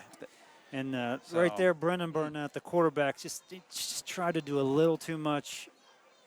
Tried to get rid of the football when the defender already had him in his grasp. And fortunately, he was able to pounce back on it. It's a recipe for disaster, though. Sometimes you just got to take your medicine, take your loss, and move on. But just imagine that from the eyes of these Rosecrans Bishops fans sitting here. You thought you were in the end zone. Now you're clear back at the 41. Yeah. I mean, geez, wow. That's eye-popping. And we're going to eye-popping the Community Bank Game of the Week here on WHIZ TV. The Community Bank, now is the perfect time to join the Go Local movement by banking locally with the Community Bank. Genesis Orthopedic Center, where better begins here. We'll have the player of the game brought to you by Genesis afterwards when this one concludes. Williamson Insurance, the power of choice from top-rated national and regional insurance carriers, and Fink's Harley-Davidson. Live to ride, ride to live. Fink's quality cars and RVs, quick as a wink. Deal with Fink, and Fink's easy leasing and rental. Well, this third quarter has not gone by quick as a wink, that's for sure. 5:45, it shows on our clock and rolling at the bottom of the screen. Left in the third. A 5-point game, 12-7. That's the score it was at halftime. Out of the gun, Bernath again. You have 4 receivers, actually 5 receivers. You count those in the slot. 3 to the left, 2 to the right. This is a backwards pass. That's a wide receiver pass downfield. It's caught but dropped at the last second by Nick Bernath off that wide receiver pass, as he caught the screen, did Hartman behind the line of scrimmage. Razzle-dazzle, if you will, for Coach Zamba, nearly worked. The initial pass was very close to being forward, too. Very, very close. And you see downfield contact there. So Nick Bernath unable to maintain it all the way through the end of that play. 3rd and goal from just outside the 41-yard line, near the 42. Bishops got to probably play this one in chunks, at this point, and they tried to do it right there. Yeah, it's 3rd and goal from the 42. Very rare. I don't know that I've ever seen this before. Not how you draw them up, that's for sure. Where's that in the playbook, right? Well, let's see what they got in the playbook here on 3rd down and goal from outside the 40 at the 41. It's a run play. It's a conservative call, probably a wise, smart call, but it's 4th down at the 35. Has there ever been a punt on 4th and goal? That could happen, right? Yeah, we can't recall. It can happen, but how often does that happen, right? They could choose to punt this ball. They probably won't. They're at the 36, but, it's definitely an option. Gain went for 5 on 3rd down and goal from there. Only 4th and goal from the 36-yard line. Offense stays out on the field. You're not going to kick a field goal. They decided that it appears they're not going to pooch punt it, although that may be the best thing to do in this situation. Yeah. You got to get the Hail Mary. Something like that. You're only trailing this game by 5 points. Field position's everything at this point. Everything. The Bishop's going to go for it. Flags immediately. Pass middle of the field. Hartman catches inside the 20, but he couldn't hang on as it got knocked free by Purgie at the end as he hits his backside. Purgie happy, Hartman not. And near the Bishops, they turn over on downs. There was a flag that came in again as it's been so busy. Let's see if the officials get paid OT tonight. As busy as they have been. Only thing that will keep the Bishops out on the field, obviously, if this call goes on the Crusaders. If this is on Rosecrans, Steubenville C.C. will get the ball. And it is on the Crusaders. It will be 4th down again. A replay of the down. Getting a little bit closer. Thank you very much, but still the Bishops have a lot of work to do here. They do. That penalty, though, is going to move it 15 yards. All the way up to the 20. Yeah. 21-yard line. No. At least now Bernath can get a good throw into the end zone. It's not just a Hail Mary. This is a legit attempt now, right, for the Bishops. Well, one would expect Hartman to be on speed dial here, and you think if the Crusaders, Purgie, and whoever else wants to converge over there, you might want to think about a double team. One-on-one over on the right side, outside of your screen, as you see, it's going to be a throw. That side, Hartman in zone, jump ball, touchdown! Touchdown, Rosecrans. They got the lead, and the home faithful excited as Hartman lays on his back, exhausted for the score. Oh, wow. Weston Hartman's been one busy kid here tonight. Outstanding catch. Open over top of the defender. Great concentration. Great concentration by Weston Hartman. He's laid it all out on the line here tonight. Great throw by Brendan Bernath. Replay brought to you by the Ohio Educational Credit Union. The wind was knocked out of him at the end of that as he laid on his back.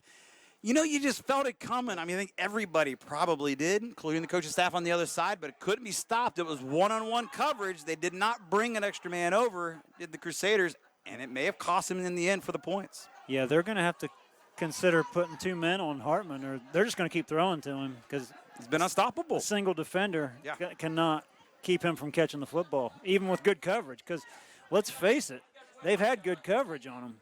It's been Tommy Purgie, one of their most athletic players on that team, but they're not able to keep him from going up and catching the football, high-pointing the football. High-pointing, making those plays up top, and then you've seen where he works inside the field on these deep slants. It's been all effective for the most part tonight. Only a couple times has Purgie taken care of business on the defensive side of the ball to the Crusaders. That time not. Bishops with the lead, up by a digit. Expect a two-point conversion to come. Hey, we didn't expect this, but we got Todd Rock up here. Good to see Mr. Rock. Is he about to do a 30th year of basketball here at Rosecrans? It's not too far off before Balancesto and basketball sees me around the corner here in a few months, eh? Good to see you, Coach. Hey, thanks for a visit up here. You know, good old times. There you go. So while we throw out Coach Rock's name for a moment, you know, during this injury timeout, you see Hartman being attended to and being helped off the field. Said very unfortunate. This would be a huge loss if you're trying to win this game. That would be. That would be. Hopefully, he'll be able to make it back into this football game at some point. Well, it's never good to see a player being aided by two other players. Not at all. Clock stopped. 4 minutes, 4 seconds left to go in our third quarter. An entertaining game of the week here in 2022. Here tonight, as you're witnessing it as well with us, you have three receivers out on the left side, back to the left of the quarterback, Bernath. Over on the right, single receiver for the Bishops, number 7, Cohen Grandstaff, the freshman. So out for this two-point conversion. And again, hopefully he's okay, is Weston Hartman, who had his second touchdown of the night. This was his first receiving score. He had a rushing win in the first half. And that, to say that would be a huge loss would be the understatement of tonight. I mean, he's been everything for Rosecrans here. Well, Ted, while you're talking through there, they just ran the play, and they just ran it inside that right pylon for 2. And that's a big two-pointer. Bishops now up by a field goal, 3 points, 15-12, with just over 4 minutes left to go here in this third quarter. We'll step aside for a timeout, come back with some sponsors, talk about how the Bishops cap this off and have a lead as they look to get win number 2 on the air. 21-yard touchdown reception has gotten the Bishops in the lead. Weston Hartman on a 4th and goal. That's right, from the 21-yard line of the Crusaders. Put the Bishops up 13-12. They just ran it in for the two-point conversion to add to the lead. So an 8-point possession. I'm Hank Kaufman with Ted Snyder, the Community Bank Game of the Week. Exciting game here at Rosecrans High at Mattingly Family Field. They get the lead back to Rosecrans for the first time since they were up 7-6 back in the second quarter at the midway point. And the run back here for the Crusaders goes out to about the 35-yard line.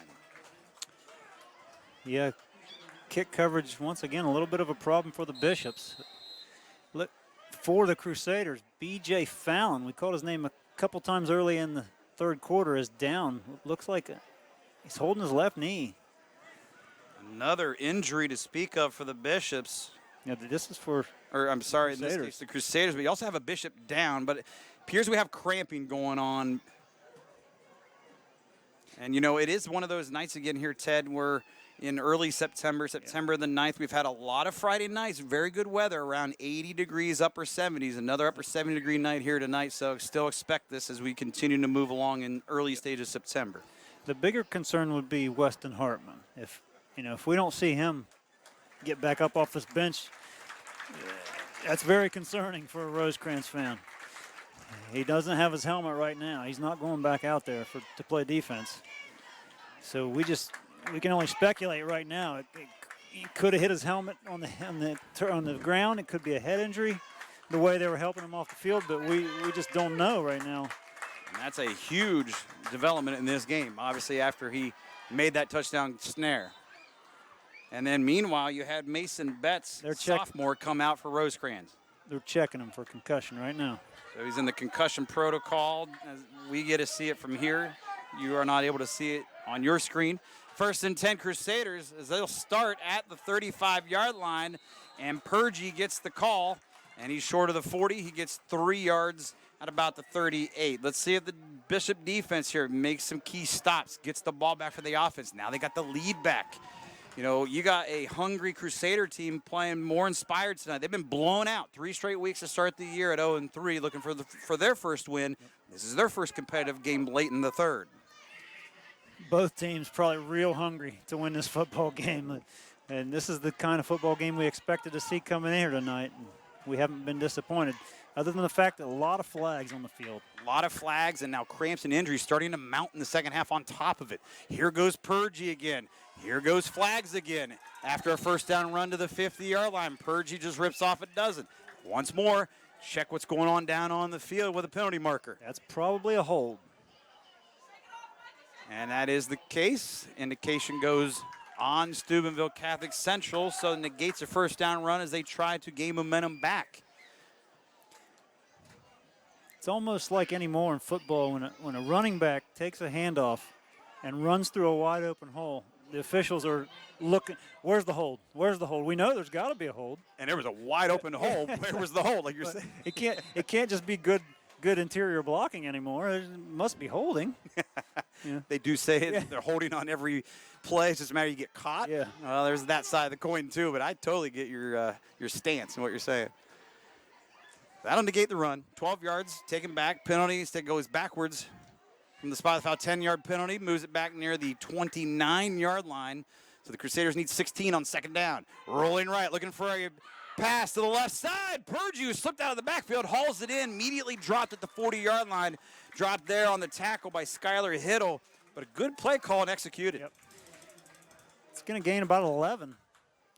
Still going to leave him 5 yards short of the first down here, Hank. So big third down opportunity here for the Bishops to get off the field without one of their big playmakers. Actually, he's back on the field, Weston Hartman. So Hartman must have passed that concussion protocol as he was having his eyes checked over there and everything else that you do during the testing. He came off the field pretty slow a moment ago, so really glad to see him pass that concussion test and get back out there on the field. Hartman playing like the inside linebacker spot on defense right now here on 3rd down and 5 at the 40. Crusaders got to get to the 45. Going to his right, feeling pressure on the run off his back heel. Incomplete, left that one short. Intended target was DeCarlo, who caught one earlier in the quarter for the Crusaders. And hey, the Rosecrans Bishop defense stepped up, and they forced a 3-and-out punt situation. That was one of the better defensive possessions from the Bishops here tonight, and it couldn't have came at a better time as the third quarter's coming to an end here. We're under 2 minutes to play here in the third. And it was this point in the game last week where the wheels started to fall off for Rosecrans. So, we talked about that pregame coming in. You have to put 4 quarters together. It's got to be a complete game. And the struggles of a rebuild, they're real. And yeah, this team's going through it, but the learning curve is steep, but they're going to win some football games. And I believe that they thought they could win this game here tonight. There's Hartman taking the punt return off the fly. You think you might get a flag on that one as it appeared the jersey, maybe a horse collar, but no flag on the field on that short run back near the 40. Good field position. Hartman, good to see him back in the games we've talked about, making that return. Sure is. It looked like he just had a hold of his jersey. It wasn't actually inside the equipment itself. And that's a key difference. Yeah. Yep. Which you can, you can grab the jersey. You just can't get inside the equipment, the shoulder pad themselves. 40-yard line is where the Bishops will have really good field position to start here. Next week, MVL action returns on the Community Bank Game of the Week. West Muskingum Tornadoes at the Philo Electrics at Sam Hatfield Stadium. We'll see if Doug makes it back in or we get you back for another week, Ted. It's been a pleasure tonight for sure. I've been enjoying it and hope you've been enjoying this game. 3-point game. Bishops trying to add to it. Late third. Here comes the sweep run to the right. 40 near the 45, just banged out shy thereof at about the 44-yard line. Was the guy who made the 2-point conversion run, Brody Zemba, the freshman back, the son of the coach. We haven't called his name much tonight. He's carried the ball a handful of times, but it's been Nick Bernath as well as Weston Hartman, the primary ball carriers out of the backfield for the Bishops here tonight. But it's been those two doing the damage through the air as well. It has been. And, that was a good-looking run. You saw the replay there, and, there was a lot of real estate. It ran out quickly, however. And the game, though, goes for 4. So, good run on first down. 2nd and 6 for the Bishops at their own 44-yard line, trying to add to the lead, trying to continue the momentum. Final 90 ticks left to go in the third frame. And again, Zemba, he finds a hole. Quickly shot down by Purgie after he got 4 quick yards up to the 48. And this, if he would have just kept running downhill, he would have had that first down. He tried to cut it back outside and actually lost a yard. But that's learning. He's just a freshman. He will only get better. Yeah, absolutely. But he's a good-looking runner. He sees he's got good vision. He sees the hole well. Good speed. Vision, speed, burst. Yep. He's got that burst. He has that back mentality. And Bishops now have a mentality of 3rd and 2. Do you keep pounding it on the ground after back-to-back runs by Zemba? Out of the shotgun, Brendan Bernath again, and flags prior to the snap. And let's see which side. It looks like it's going to be offside on the Crusaders. It appears to be that way. We're looking right down the line of scrimmage from where we are. And it wasn't much, maybe a big toe in the neutral zone, but that's all it's going to take. It's over the line. It's over the line. Yep. And it works for 5 yards for Rosecrans and a first down, an automatic first down by penalty. Had a lot of these tonight by penalty, first downs. So 1st and 10, fresh set of downs. Final seconds of the third quarter, might be the final play. Here's Zemba getting some late third quarter action, carrying the football. Yep. I love the play calling here, though, Hank. They back to the run. That's going to set up possibly some play action, some of those rollouts, and they can find some one-on-ones to take advantage of with Weston Hartman and his defender, because you just keep feeding it to him. They're eventually going to place 2 defenders on his side, and they're going to take that away from you. And that's the end of the third quarter, that last run by Zemba. They'll have a 2nd and 7 at the Crusader 44-yard line as they cling to a 3-point lead here at home as they look to go to 2-2 on the season. You're watching and listening to the Community Bank Game of the Week right here on WHIZ TV. Step aside for the final quarter of action here after this. Denny's all-time favorite Super Slam is back. Get bacon, sausage, eggs, hash browns, and buttermilk pancakes for only $6.99. Give your wallet a break and send it on a summer slamcation. The hottest deals are at Denny's, America's value destination. Storied Rivals started as a production company and it grew into a media company with our main focus in capturing unbelievable moments for families, kids, communities, teams, and schools. The financing Community Bank was able to provide us changed our business and allowed us to get to the next step. The Community Bank is trying to grow the community. And by backing us and our mission and then what we're providing for the community, they see that as a win-win. No matter what happens, they'll always be my first call. Your locally owned Tire Pros, City Tire Zanesville, Coshocton City Tire, and Buckeye Tire Pros of Cambridge have the largest inventory in a 3-county area. They offer a simple, straightforward approach to tire and auto service that includes nationwide warranties, hassle-free experience, and a vast selection of Michelin tires. No matter what you drive or where you've driven, Michelin has a tire to fit any need, and we offer service for your commercial vehicles to keep your business rolling. When you need tires, think of us, your locally owned tire dealers. Mom, softball's over. What am I going to do next? School's about to start. Why don't we try band? I'm going into the 5th grade this year, and I think I want to do band. Awesome. Let's see which instrument fits you best.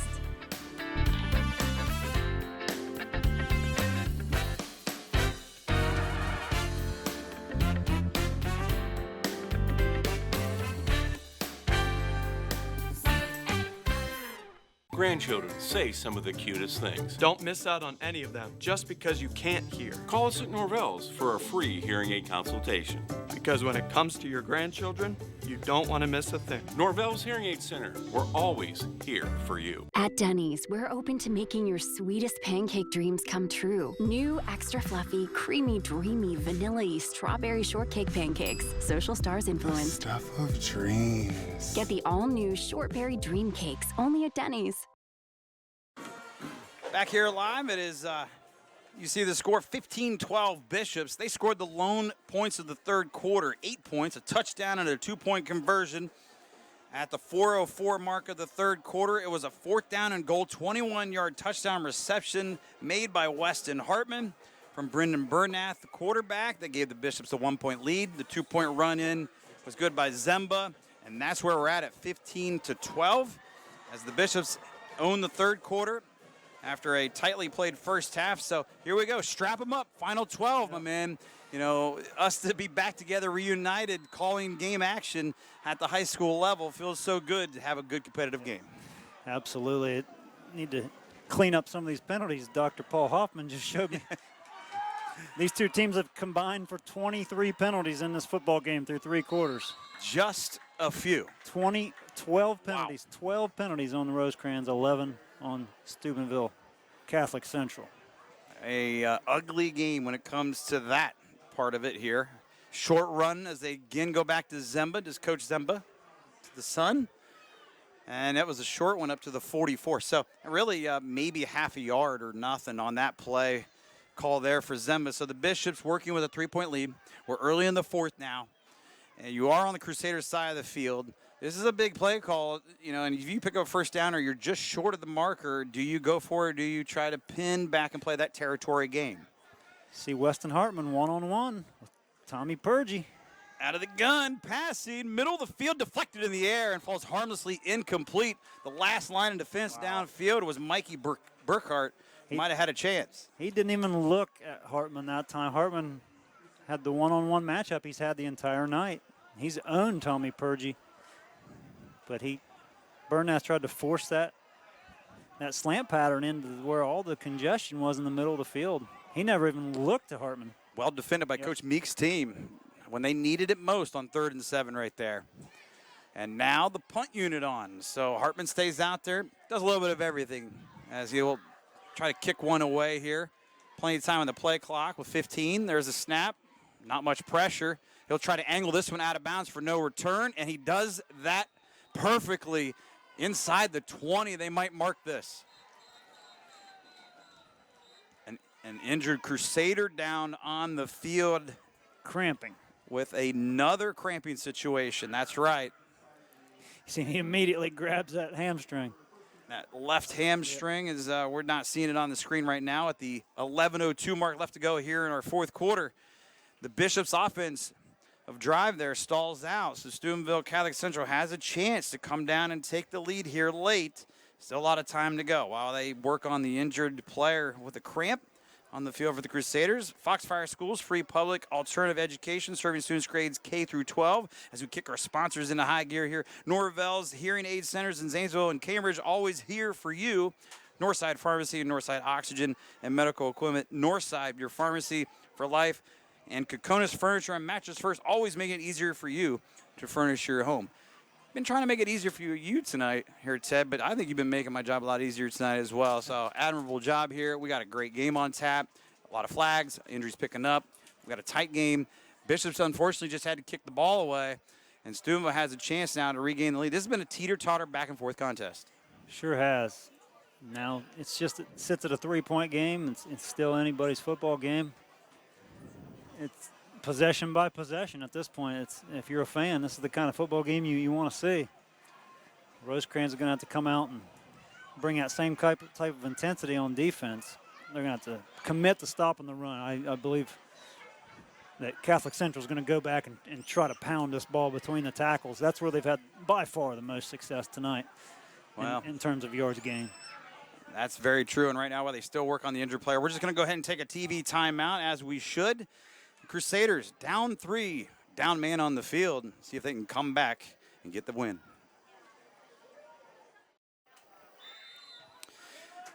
Back to action here at Rosecrans High School. Manley Family Field. Injured Crusader off the field with cramping.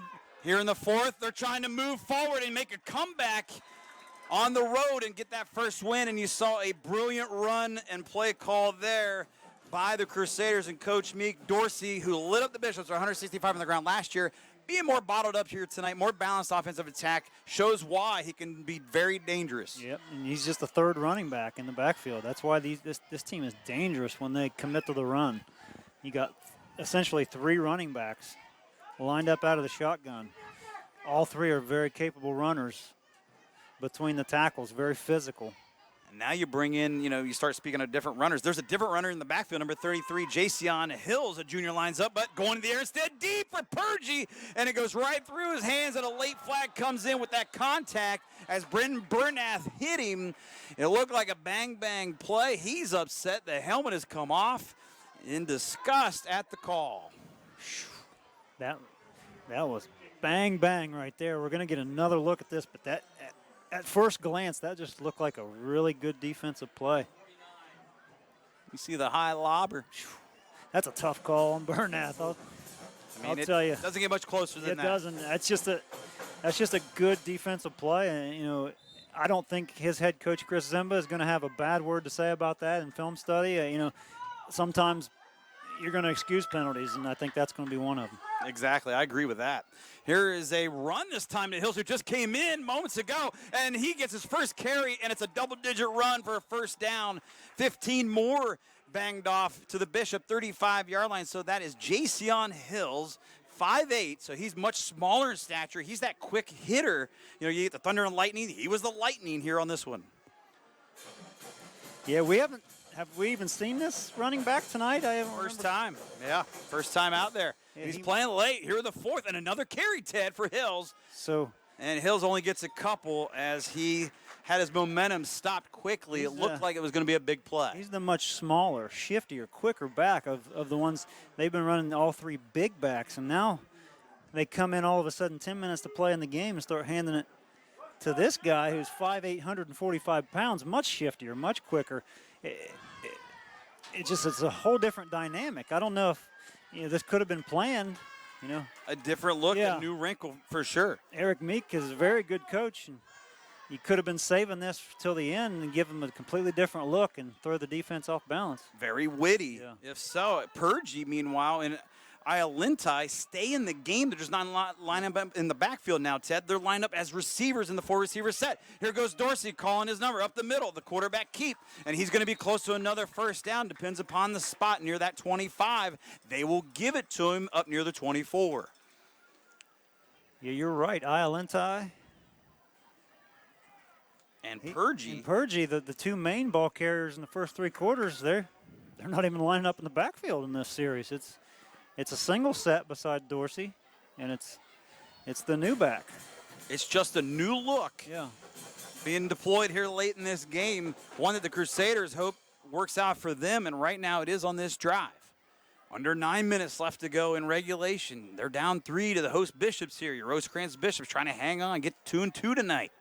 Steubenville Catholic Central trying to look for that elusive first victory at 0-3 coming in. Here goes Dorsey again. Left side of the line as he goes between the guard and the tackle for possibly another first down run, and it is. This may not be a bad place for a defensive timeout if you're Chris Zimba. I mean, they're getting chunk yardage on you, 8, 10, 12 yards every time. And Dorsey, this time, is not going to go anywhere. Found nothing positive on that play compared to the last 2. That puts you back on schedule defensively. You got to keep this team 2nd and 3rd and long, and they're not quite as comfortable. They've shown that here tonight, Hank, and we've seen them. If you put them in a 2nd and 9 or a 3rd and 7, they're not as comfortable. And they're getting in that situation here. So now 2nd and 11, loss of 1 for Dorsey. Hills remains in the backfield as the lone tailback, as he'll be to the left of Dorsey. 4-receiver look again. Purgie, left side slot in motion to the right. You have the back shifted to the right. We have flags. There's probably going to be some movement called here on Steubenville Catholic Central as this pass goes airborne and way out of the end zone, the back side of it. So you had a receiver in motion and the back shifted. So that's got to be procedure. Yeah. Illegal procedure. Not what you needed for the Crusaders. Definitely what you want for the Bishops here is you have them going backwards as they're getting close to the lead. Remember, though, a field goal would knot the score up. And the Crusaders did miss an extra point wide left, and then on their second touchdown, they went for 2 and failed on that. So that remains to be seen if that comes into play if it gets to 4th down. Yeah, the place kicker, when he missed that PAT, it had plenty of leg. He jerked it to the left. So we're not sure what their place kicking situation is like. They've only attempted that one.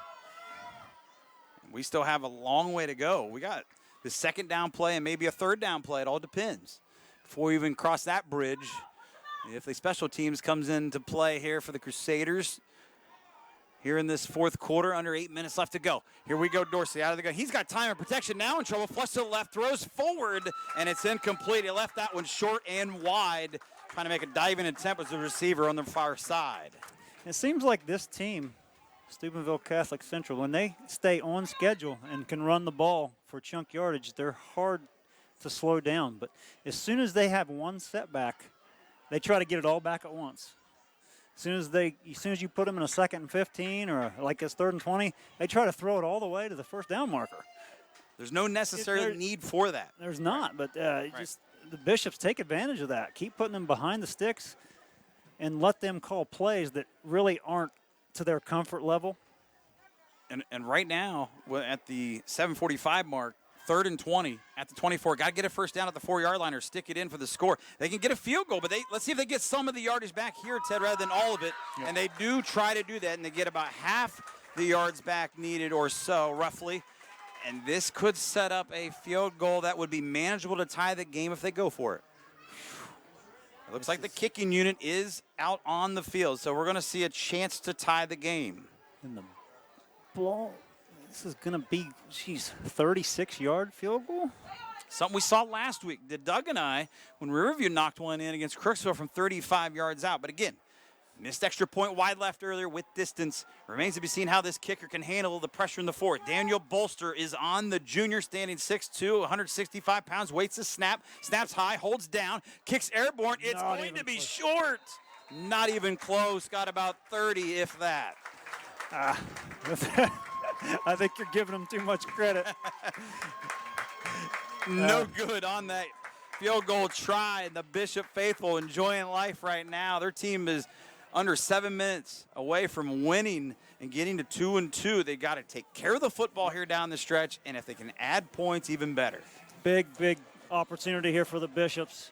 Chance to put this game away with your offense on the field and just 1st downs. All you need is 1st downs, and you can put this game away. City Tire Pros serving our community since 1953. When you think tires, think City Tire Pros and Denny's Classic Diner, America's favorite diner in Zanesville and Cambridge. Afterwards, we got the Genesis Player of the Game to be named, and could be a Bishop here tonight. They lead at 15-12. They have the ball back after the missed field goal at their own 20-yard line. Flags come flying in again, so hold the night up a little bit longer, if you will, with the suspense. This one might be on the Bishops for illegal procedure, and it is. So it's going to be 5 more costly yards, and already you're in a bind on 1st and long. That's the one surprising thing to me here tonight. A lot of penalties for week 4. You expect this the first couple weeks of the season, but typically these teams will get this cleaned up by this point. Or, next week's the midpoint of the season, so you've got to get this cleaned up. And you said that right, midway point. You're right, already next week. We're flying by in 2022, and you would think it would be a cleaner game. Not so much tonight. Here's a run, short gain for the Bishops. So clock is on their side right now with the lead, but they got to get it 1st downs here if they want to try to salt away a victory. So the Crusaders are going to try to pin themselves back here at 2nd and long. You see both teams 3 timeouts left, so if it comes down to it, these Crusaders can use defensive timeouts, but they've got the Bishops right where they want them right now on a 2nd and 15. They really do. Ball at the 15. Got to get to the 30 to extend for a new set of downs. You have 4 receivers for the Bishops here on 2nd and long. 3 to the right-hand side and 1 lone back. And here we go with the freshman Zemba. And Zemba going to be stretched out of bounds. So the Crusaders stayed home and forced him out. And that's great news for Steubenville Catholic Central stopping the clock. He's got to stay in bounds there. Not so much for the Bishops. As a runner, you got to learn, you know, the point in the game, the situation of the game. Instead of just running out of bounds, fall down right there by the sidelines. The time is so valuable right now. Brody Zemba, the freshman running back there, going out of bounds, stopping the clock here with 6:03 left to go. We're right at the midway juncture. 4th quarter of a 3-point lead.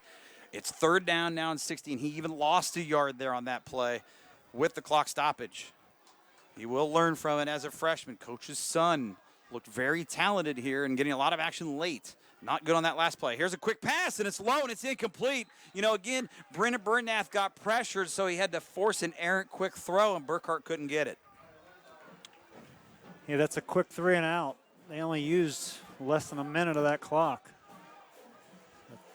Not an ideal possession for Rosecrans, and now they're going to have to line up and punt from basically their own goal line. Phew. Bishops are definitely going to earn their way to a victory tonight if they can hang on here. Will it be Steubenville Catholic Central picking up that first win? Will the Bishops get back to 500? That's on the line here between these 2 Division 7 schools that are playing for a 3rd straight year against one another. The Bishops lost last 2 years. This one goes over the punter's head. Kick it out, son. Or no, he's going to try to boot it. You know, he could have taken a safety, Ted, but unfortunately, he picks it up. You know, you're thinking, got to get it out of here, and he punted it, and now the Crusaders have unbelievable field position to try to take the lead at about the 30. Wow, that was unbelievable that he got that ball. He was able to get a foot on that ball. Got to give credit where credit is due. Yeah. He was able to pick that up and get it off and kick it. I mean, however, at least make them earn the points. Yes. Would it have been smarter to try the safety and kick it out? But, you know, when you're pressured like that and, you know, you're in the 4th quarter of the game like this trying to hold on to a lead, adrenaline flowing. It's easy for us to say that up here. Exactly. We know what, you know, the right play is. But in the moment, split-second decisions, you're right. I mean, you're talking about 15, 16, 17-year-old kids. Yep.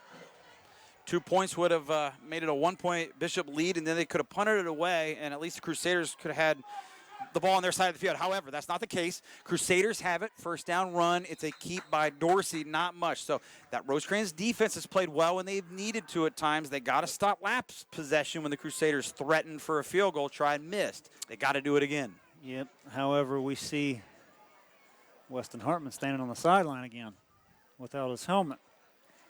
So he's not out there, which would pose a problem defensively. He anchors the middle of that Rosecrans defense. So definitely not good news. And also still fighting through cramps or some sort of injuries, Mason Betts, a sophomore, over on the sideline for the Bishops as well. So these have been accumulating throughout the end of this game. Here we go. Crusaders on 2nd down. Purgie, big hole, and he gets taken down at the shoulder at about the 20-yard line. It's going to be close to another 1st down for the Crusaders, about a yard short. You know, if you're Rosecrans, you got to make them attempt another field goal. You know, your goal here has to be no touchdowns. Yep. You know, yards are fine, 1st downs are fine. You're not crossing our goal line. That has to be their mentality. I mean, that's it. 3 points is fine, but you're not getting across this goal line. That should be the mentality of the Rosecrans Bishops right now. Let's see if it is a mentality here on 3rd down and 1. Expect the house to come for a run. It is a run and going to be close. This is going to depend upon the spot. Bishops smelled it out and got the stop right there near the 20, maybe just inside. Let's see if it's 4th, and so far it's 4th down and short. Inches needed. That was a big hold. And I don't think they're going to attempt another field goal after that, what we just saw. I think they're going to put that in the bag for the rest of the game. I think 4th down's a go for it the rest of the night. And you are under 4 minutes left to go here in this 4th quarter of regulation. 3-point Bishop lead you see at the bottom of the screen, 15-12. Brought to you by the Finks family of businesses. The scoreboard there. Here we go with Dorsey out of the shotgun. Backs are split. Purgie to the left. You got to the right. Islentai. It's a quick pass instead. And if they get the tackle, they would hold They did. And the Bishops faithful. And the team down on the field with the coaching staff super ecstatic as they should, as that was Brendan Bernath making a defensive tackle stop. And he saw that play developing. It doesn't hurt that he's a quarterback. He saw that play developing, and he was able to make a break on that. And a great open field tackle. Don't discredit the fact that he made the tackle. He both read it and made the play. So give all credit to number 9, junior Brendan Bernath. It had to fall all into place. It did. He read it, like you said, beautifully. Made that tackle with the execution of that next that had to happen. Yep. And they lost a yard near the 21. So turning it over on downs. So you've seen the Crusaders miss a field goal from 36 yards. They fail on downs here on 4th and 1 at the Bishop 20-yard line. Give credit to the Rosecrans defense. If you had to give a team MVP or player of the game, let's say it's all 11 hats on the defensive side. But we'll have the individual probably called for you afterwards when this one's over instead. But the defense deserves some credit, to say the least, that they hold on. That was a huge play defensively. Huge play. Quick run there by Brody Zimba for about 2 to the 23. 2 yards on first down. Clock management right now. Ted, you're getting near 3 minutes clinging to the lead. You have to wonder how long before the Crusaders start using timeouts. How long will they let this clock run down? Right now, you mentioned those timeouts. Valuable to have all 3 of them, but right now they decided not to call it. Clock inside of 3 minutes. They'll probably try to see what happens on this series. If they can get this series to a 4th down, then they'll probably call their first. If Rosecrans gets a 1st down, then they'll probably start to use them. Would be my guess. That makes a lot of sense. I like your guessing on that. We'll have to find out after a timeout first, though, as we have the clock stopped on the field. As it'll show 2 minutes and 46 seconds left to go in this one. 15-12 Bishops leading here in the 4th quarter. Bishops 1-2 coming in. Losers to Bern Union big last week in the second half meltdown after leading by a point early in the 3rd quarter. They gave up 26 straight points to Bern Union and losing 40-15. Steubenville Catholic Central, lost 30-9 to Wellsville. Not competitive in any game. This is the first time they've scored in double figures offensively with 12. Might be all for naught despite a good defensive effort. Their best of the year for the Crusaders tonight. We've seen they've shown some flashes of being pretty good offensively. I question some of their play calling at times when they go away from something that works. So they're just doing Rosecrans a favor, and Rosecrans has taken full advantage of that here in the second half. So this will be the first win potentially for Steubenville Catholic Central if they can somehow get a stop, get the ball back, and get a touchdown in. You're asking for a lot in the final 2:45. Yep. The Bishops feeling good about themselves. If they can at least pick up 1 first down and definitely 2 and make them burn the timeouts on the other side of the field and come out of here with a home victory and get to 2-2. A lot to be seen and determined. That was the Bishops' first timeout here of the second half, so they still have 2 remaining. Plenty of timeouts left for these teams. So the ball spotted again at the 22-yard line is where they put that down after a 1-yard gain on first down from Zemba. Needing 9 yards, first down marker sits at the 31. It's a quick hitter right into the lap of Zemba, and Zemba's got daylight past the 30, 35, 40, somehow stays in bounds. He finally went out of bounds. They'll see where they mark it. Regardless, big rip-off for Zemba in a critical moment of the game for the freshman. The coach's son picking up a first down. Here's the replay on your screen.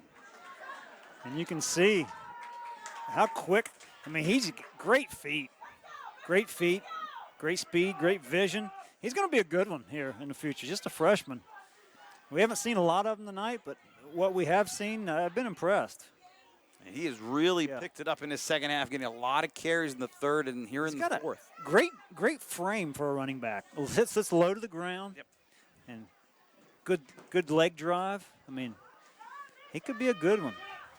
Zemba came in, talking about Brody here, the freshman. He came in to tonight through 3 games with 16 carries for 172 yards and 3 touchdowns, so he's not a slouch. He's been averaging 57 yards a game on the ground, picking it up late when they need it most, and here he goes again. They call him, but the Crusaders will stack him up after a short gain, and so timeout situation, Crusaders with all 3, this might be their first to be burned.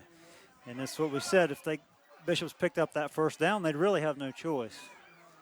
Hit the nail on the head. Yeah. Yep. You really have no choice. If you're Catholic Central, you're going to have to. You can't afford to let any more time run off this. Now it comes down to, if the Crusaders use these timeouts and then the Bishops pick up another first down, it could be night-night. Yeah, so you're looking at 2:24 left to go. First timeout called on the field again by Steubenville Catholic Central. And, you know, you're down 3. Bishops just need a few more plays.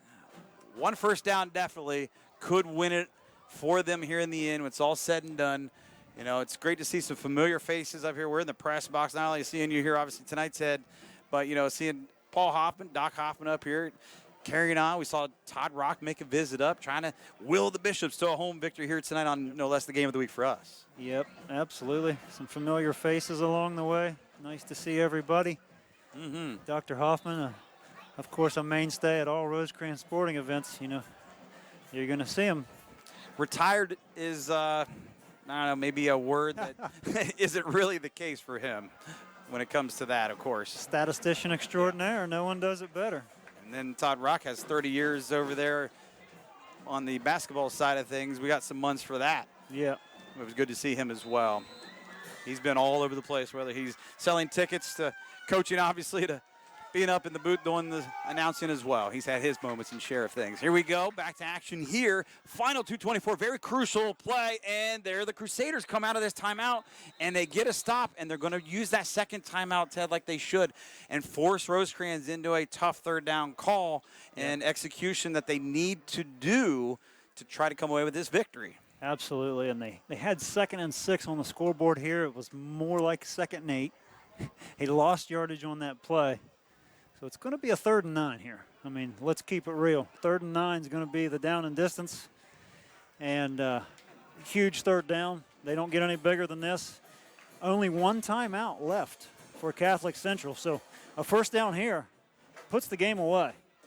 A couple sponsors with a couple minutes left to go with another timeout down on the field. City Tire Pros, serving our community since 1953. When you think tires, think City Tire Pros. Denny's Classic Diner, America's favorite diner in Zanesville and Cambridge. Your instant replays have been brought to you by the Ohio Educational Credit Union. Halftime show earlier presented by CA House Music. Play music for life. Genesis Orthopedic Center, where better begins here.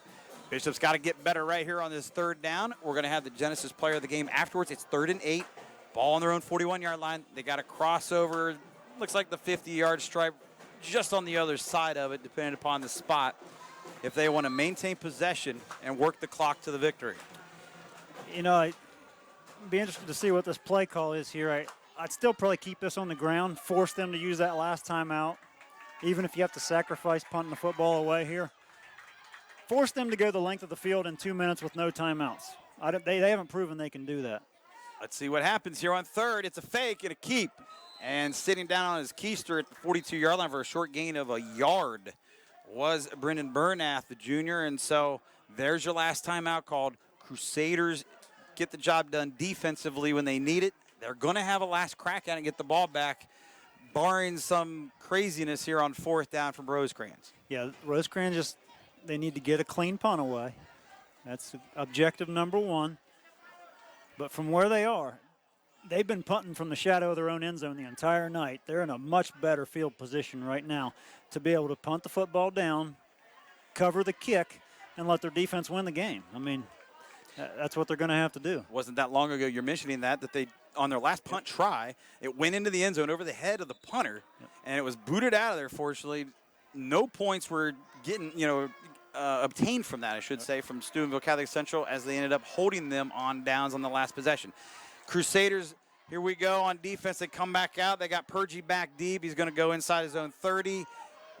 Meanwhile, you got the Bishops lining up to punt it from the 30 as well on this side of the field. Let's see if they try to kick away from Purgie. There's the kick. Good kick. Not taken away from Purgie, though, here. He's going to field it at the 20. He's got blocks in front of him in real estate. 35, 40. Look out, Purgie with a move at the 50. Down the sidelines he goes. And he's going to get caught in time by the Bishops. And so they will keep the lead, Will Rosecrans. But a minute 52 left, and here we go once more. The Crusaders have a chance at the tie of the lead in excellent field position. It was special teams play a week ago that started that big Bern Union route in the second half. It was a poor kickoff coverage, 95-yard kick return that sent Bern Union to victory. And now here at Catholic Central, I mean, they needed a punt return in the biggest way, and they got one. They really did, and now you have receivers split each direction, back split in the backfield. Dorsey out of the shotgun. Look, we've seen a lot and familiar here tonight, and it's a run, and it's a short one as the Bishops waiting and ready at the beck and call here as we get down to about 90 seconds almost left to go, and the clock's still churning. Because now they're still able to run the football. If you would have covered that kick properly, they would have had no choice but to throw the football, which they have not shown the ability to do tonight. 2nd down and 9. Gain of 1 on that first down play call. 4 receivers. They spread them out this time. Just one lone back in the backfield beside Dorsey. Dorsey's taking his time with the call. Yes, he sure is. And that would be Hills back in the game, number 33 in the backfield. So you have in motion Purgie from left to right. Looks his way. Instead goes downfield. Got him in. It's caught. And it's going to be a 1st and goal. We have flags back at the original line of scrimmage, or just behind the original line of scrimmage, actually. Illegal shift. And that will negate a huge catch and a 1st and goal opportunity as Iolintai had that one on a slant middle of the field. Wow. You know, they use Iolintai a lot like Rosecrans uses Weston Hartman. They'll hand him the ball when they need to. They'll throw him the ball when they need to. He'll run inside routes. He'll run vertical routes. I've been real impressed with Iolintai. Dorsey, the quarterback. And most definitely Purgie as well. Purgie. Yep, big 3. Well, they might need the big 3 right here. We're under a minute to go. Clock is ticking. No timeouts left for the Crusaders. 2nd down and 14 after the penalty moves it back to the 29. Dorsey out of the gun. Got time protection. Downfield looking back to Iolintai. Flags as it's knocked down, incomplete. Multiple flags right there. And so again, I think Rosecrans is going to be guilty here of a pass interference as this game will wear on to the very end, it appears. Wow. To the dying seconds, if you will. 41 ticks to go. There you see the indication. It will remain 2nd down, not enough for a 1st. That's the thing about high school. They're not spot penalties. So they're not really bad penalties if you think you're going to give up that play. You're going to get a look at it here. Whew.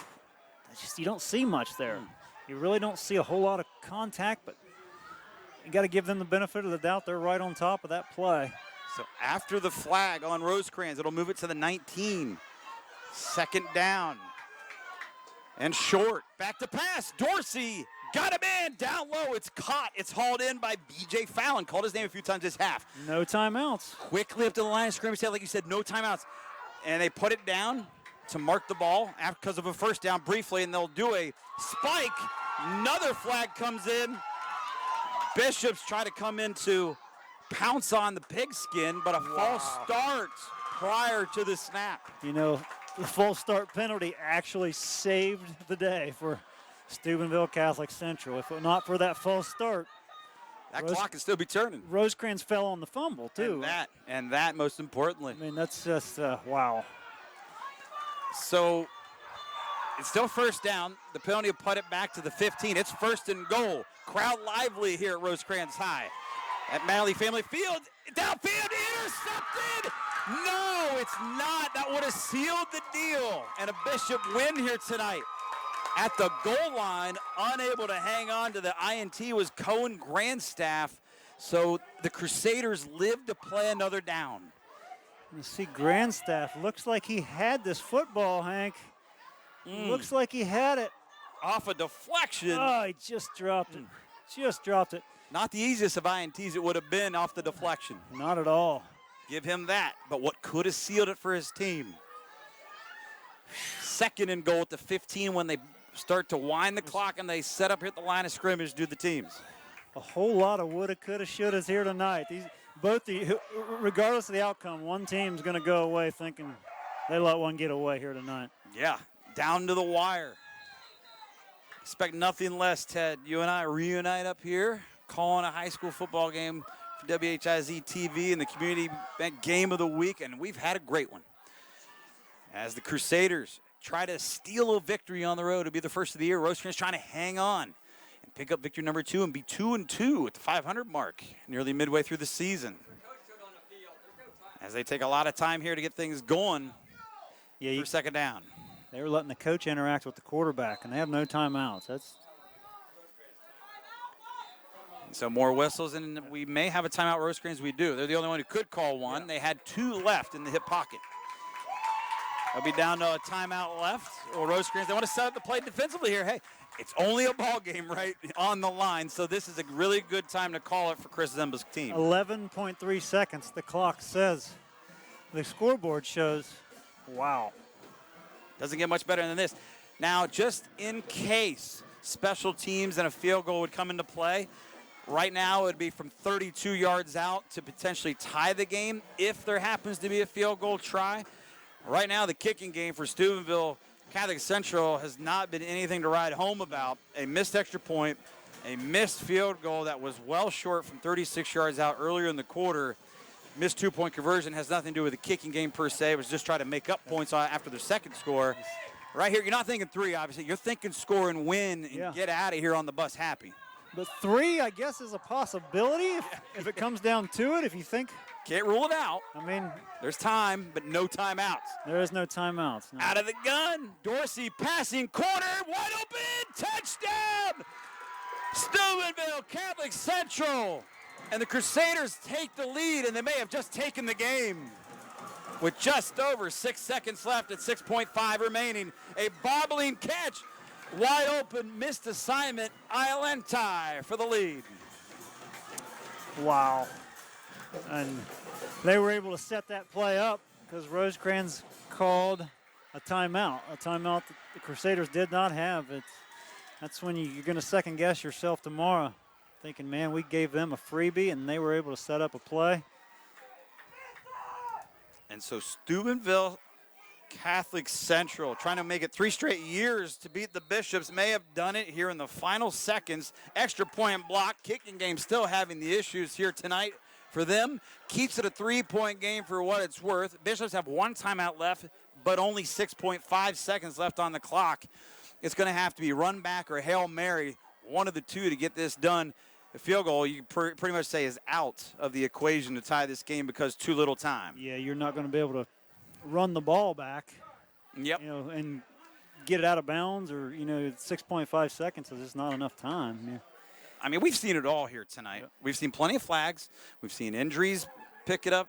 We've seen big plays on offense, and obviously on defense, we've seen plenty of stops. We've seen special team blunders with kicks not going for Steubenville Catholic Central mainly. We've seen Rosecrans nearly botch a punt back in their own end zone early in the quarter. It did not cost them then, but right here, right now, the game could be cost because the defense didn't make the plays when they needed it at the tail end of this one, as the Crusaders just get that 2nd and goal touchdown from 15 yards out. Yep, we had a feeling this one was going to come down to a possession, and it did right down to the end. Will they be snake bitten? The Bishops could fall to 1-3 with a loss. The Crusaders could be 1-3 with this win. We need stranger things have happened. California Golden Bears, the band is on the field, comes to mind. I mean, will they still be throwing toilet paper if so? We'll reference to that. I mean, going back to the early 80s. The band is on the field. Yeah. That's one of the moments they need right about now, except for, you know what? There will be no band if there's a touchdown at the end of this one without a Bishop band. But we get it. 40-yard line, they tee it up. And here we go, a squibber. To the other side of the field, it's going to be scooped at the 24-yard line. On the run back, is this the last play of the game? Will it be for a win? Michael Dady, down he goes. There is time remaining, so the Bishops will have one offensive play at least to try to take the lead back in the game, back to win it. Tall task? We can't discount the loss of Weston Hartman, who's not been in the game. He wasn't in for his last defensive possession. He hasn't been in for the last offensive possession. He's not in there now, so that's a big hit for this Rosecrans team. I mean, and they could use him right now, no doubt. Now on the offensive side of the ball right now, this guy has had a big night in Weston Hartman, but he is out currently due to injury. The concussion, we're going to speculate it's kind of crept back up on him, and he's out. I was thoroughly impressed by his skills at wide receiver here tonight. He made some really, really fine plays. So here you go, spread the field. Last play of the game. You got shotgun look. You got stacked house, 5 receivers, 4 to the left. You only have 3 down linemen coming after Brennan Burnath. He's going to throw on his back heel. This is a tough throw. It's out of bounds. Not even a chance to catch it. And without flags on the field, this game is over, and it's over. A final here tonight. A shocking road victory in the waning seconds at Madeley Family Field at Rosecrans High School. You see the score at the bottom of the screen, 18-15. Steubenville Catholic Central comes into town. An hour, 40-minute ride home will be a jubilant one for them as they beat the Bishops by 3 points, scoring in the final seconds with 6.5 to go on the Community Bank Game of the Week. Ted, very speechless game here for the Bishops to lose this one, heartbreaking fashion tonight. Both teams now 1-3. Yeah, it's another tough loss for Rosecrans, but the wheels didn't fall off. It was sloppy in terms of flags, but they hung in this one right up until the end. These two teams very evenly matched, and we thought this would be a competitive football game, and it very much was. And, Find the car you want now. The truck you want now. The travel trailer you want now at finksqualityautos.com. Find the performance you want now. Luxury you want now. Economy you want now at finksqualityautos.com. Cars, trucks, vans, SUVs, even travel trailers. Get the vehicle you want for less at Finks. Find it now at Finks or online at finksqualityautos.com. Quick as a wink, deal with Finks. Don and Sue started in 1972. It's been around a long time, just a good pizza. We want to keep it going. A lot of the families come in with their kids after the YMCA games, after North Catholic games, after North Wildcat games, scoreboards and all the old Volkswagens, and it's just a neat atmosphere here. The community bank has helped me so much with not even only this purchase. I started a relationship with Jim Holman there a couple years ago. He is in here all the time. He knew this would work, and that's why they weren't nervous at all to jump right in and give us a loan. One of the benefits of being an independent agent, if your rate goes up at your renewal, we can shop it with other companies to keep your price and your costs down. We've got over a dozen carriers here that we represent. We call that the power of choice. We have the ability and flexibility to do what's best for you. By directly representing several reputable insurance companies like Grange, we can put your interests first when insuring your auto, home, business, or life. Call Williamson Insurance Service, representing Grange Insurance in Zanesville, Newark, and Pataskala. You don't have to be a full-time athlete to experience muscle, joint, or ligament issues. Injuries happen every day. Fortunately, the sports medicine team at Genesis is here to help. With expertise across a variety of musculoskeletal injuries and procedures, the latest technology in an office setting, and all the support of Genesis Healthcare System, we'll help you get back to whatever is most important in your life. Better begins here. Start your path to better at genesishcs.org. Your locally owned Tire Pros, City Tire Zanesville, Coshocton City Tire, and Buckeye Tire Pros of Cambridge have the largest inventory in a 3-county area. They offer a simple, straightforward approach to tire and auto service that includes nationwide warranties, hassle-free experience, and a vast selection of Michelin tires. No matter what you drive or where you've driven, Michelin has a tire to fit any need. And we offer service for your commercial vehicles to keep your business rolling. When you need tires, think of us, your locally owned tire dealers. Back here live in the Community Bank Game of the Week here on WHIZ TV and Facebook Live. Hank Alphen with Ted Snyder tonight at Rosecrans High School. Turned out to be a doozy of a game. Unfortunately, Rosecrans Bishops took it on the chin in the final seconds. They lost 18-15. And Ted, you take a look at the highlights here. You had a big night from Mr. Hartman for Rosecrans. He ran in from 15 yards out, did Weston Hartman for the first score of the game. Extra point was good, 7-0. But here come the Crusaders coming right back. Purgie with the score, 7-6. They missed the kick. It was 7-6 Bishops after one. Continue rolling. You take a look at this pass. Was this well thrown or what? To who? Weston Hartman. Weston Hartman. And Weston Hartman had 131 yards on 8 catches tonight with that receiving touchdown and that 15-yard rushing touchdown. There's a 2-point conversion by a freshman. The son of the coach in Brody Zemba right there. He finished with 41 yards rushing, basically most of those in the second half. But then that right there would really crush the Bishops. Islentai with a touchdown catch of 15 yards on 2nd and goal, Ted. And the Bishops fall to 1-3, loses the 3 straight in the series with the Crusaders 3 years in a row, 2 straight on the season now.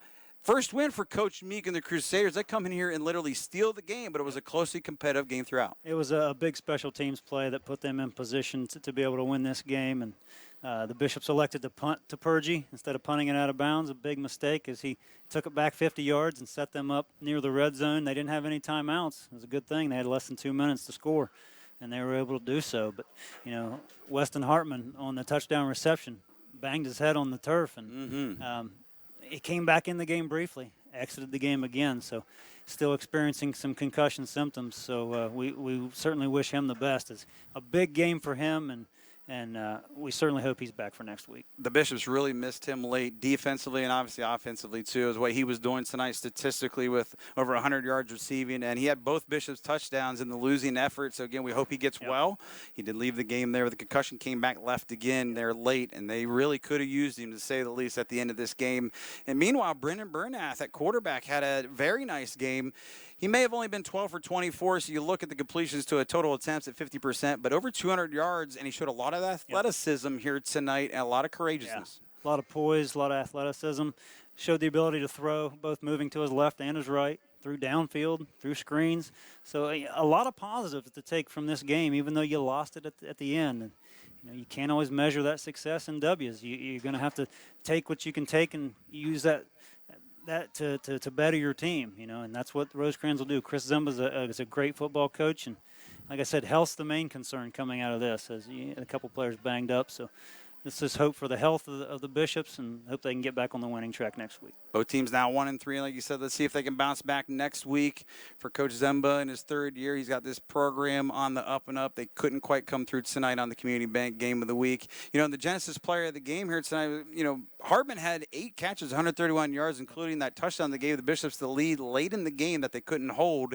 15-yard touchdown in the first half. He accounted for both TDs tonight. Yep. And Brendan Bernath, you know, because the concussion, we couldn't get the interview here for Mr. Hartman. You're looking at Bernath. We were able to get him. He was very admirable, you could say, co-MVPs tonight. He was, and he also made a key tackle that could have set them up to win the game if they hadn't allowed that big punt return just inside 2 minutes. He made a big tackle on a 4th down play on the previous possession, and nearly set up the Bishops in a position to win this football game. So, yeah, big game on both sides of the football for Brendan Bernath. Unfortunately, second straight week, the Bishops had a lead in the second half, and they couldn't hang on to it here tonight at home as they lose it 18-15 to a very game Steubenville Catholic Central Crusaders squad. For Ted Snyder, I'm Hank Alfman. How about that? We'll get things straight, right? It's been a long night, but it's been great to be back, Ted. Let's see if we see you again. It was wonderful. So thanks for tuning in to the Game of the Week. Next week, we'll have West Muskingum at Philo. So get ready for some MVL action, and we'll see if Doug gets better by then. Until then, have a great night, everybody. The Community Bank High School Football Game of the Week on WHIZ-TV. If you attended school in the state of Ohio, you may qualify to become a member of the Ohio Educational Credit Union. From elementary to high school, trade school through college, we're not just for teachers anymore. So come see us at the Ohio Educational Credit Union. One of the things I really appreciate about Foxfire Schools is this chance to really, I think, assist the family unit, not just the individual child, but in some cases, the child themselves, because for them, this is their main reprieve. This is their main opportunity to be able to get away from difficult circumstances and challenges, and to help set them up for a really abundant life in the future, starting with academics, but also dealing with the whole person as well. Is so sweet. It just makes the world a sweeter place, one chocolate at a time. Nothing but chocolate. We started in 2004. I want to not be the norm. I want to step it up. I want to be better than anything that they're used to. Lovely thing about the community bank is they know what you're kind of going through, so they are very supportive. As a business owner, the pressure of the world is on your shoulder every day. We get that support from the community bank.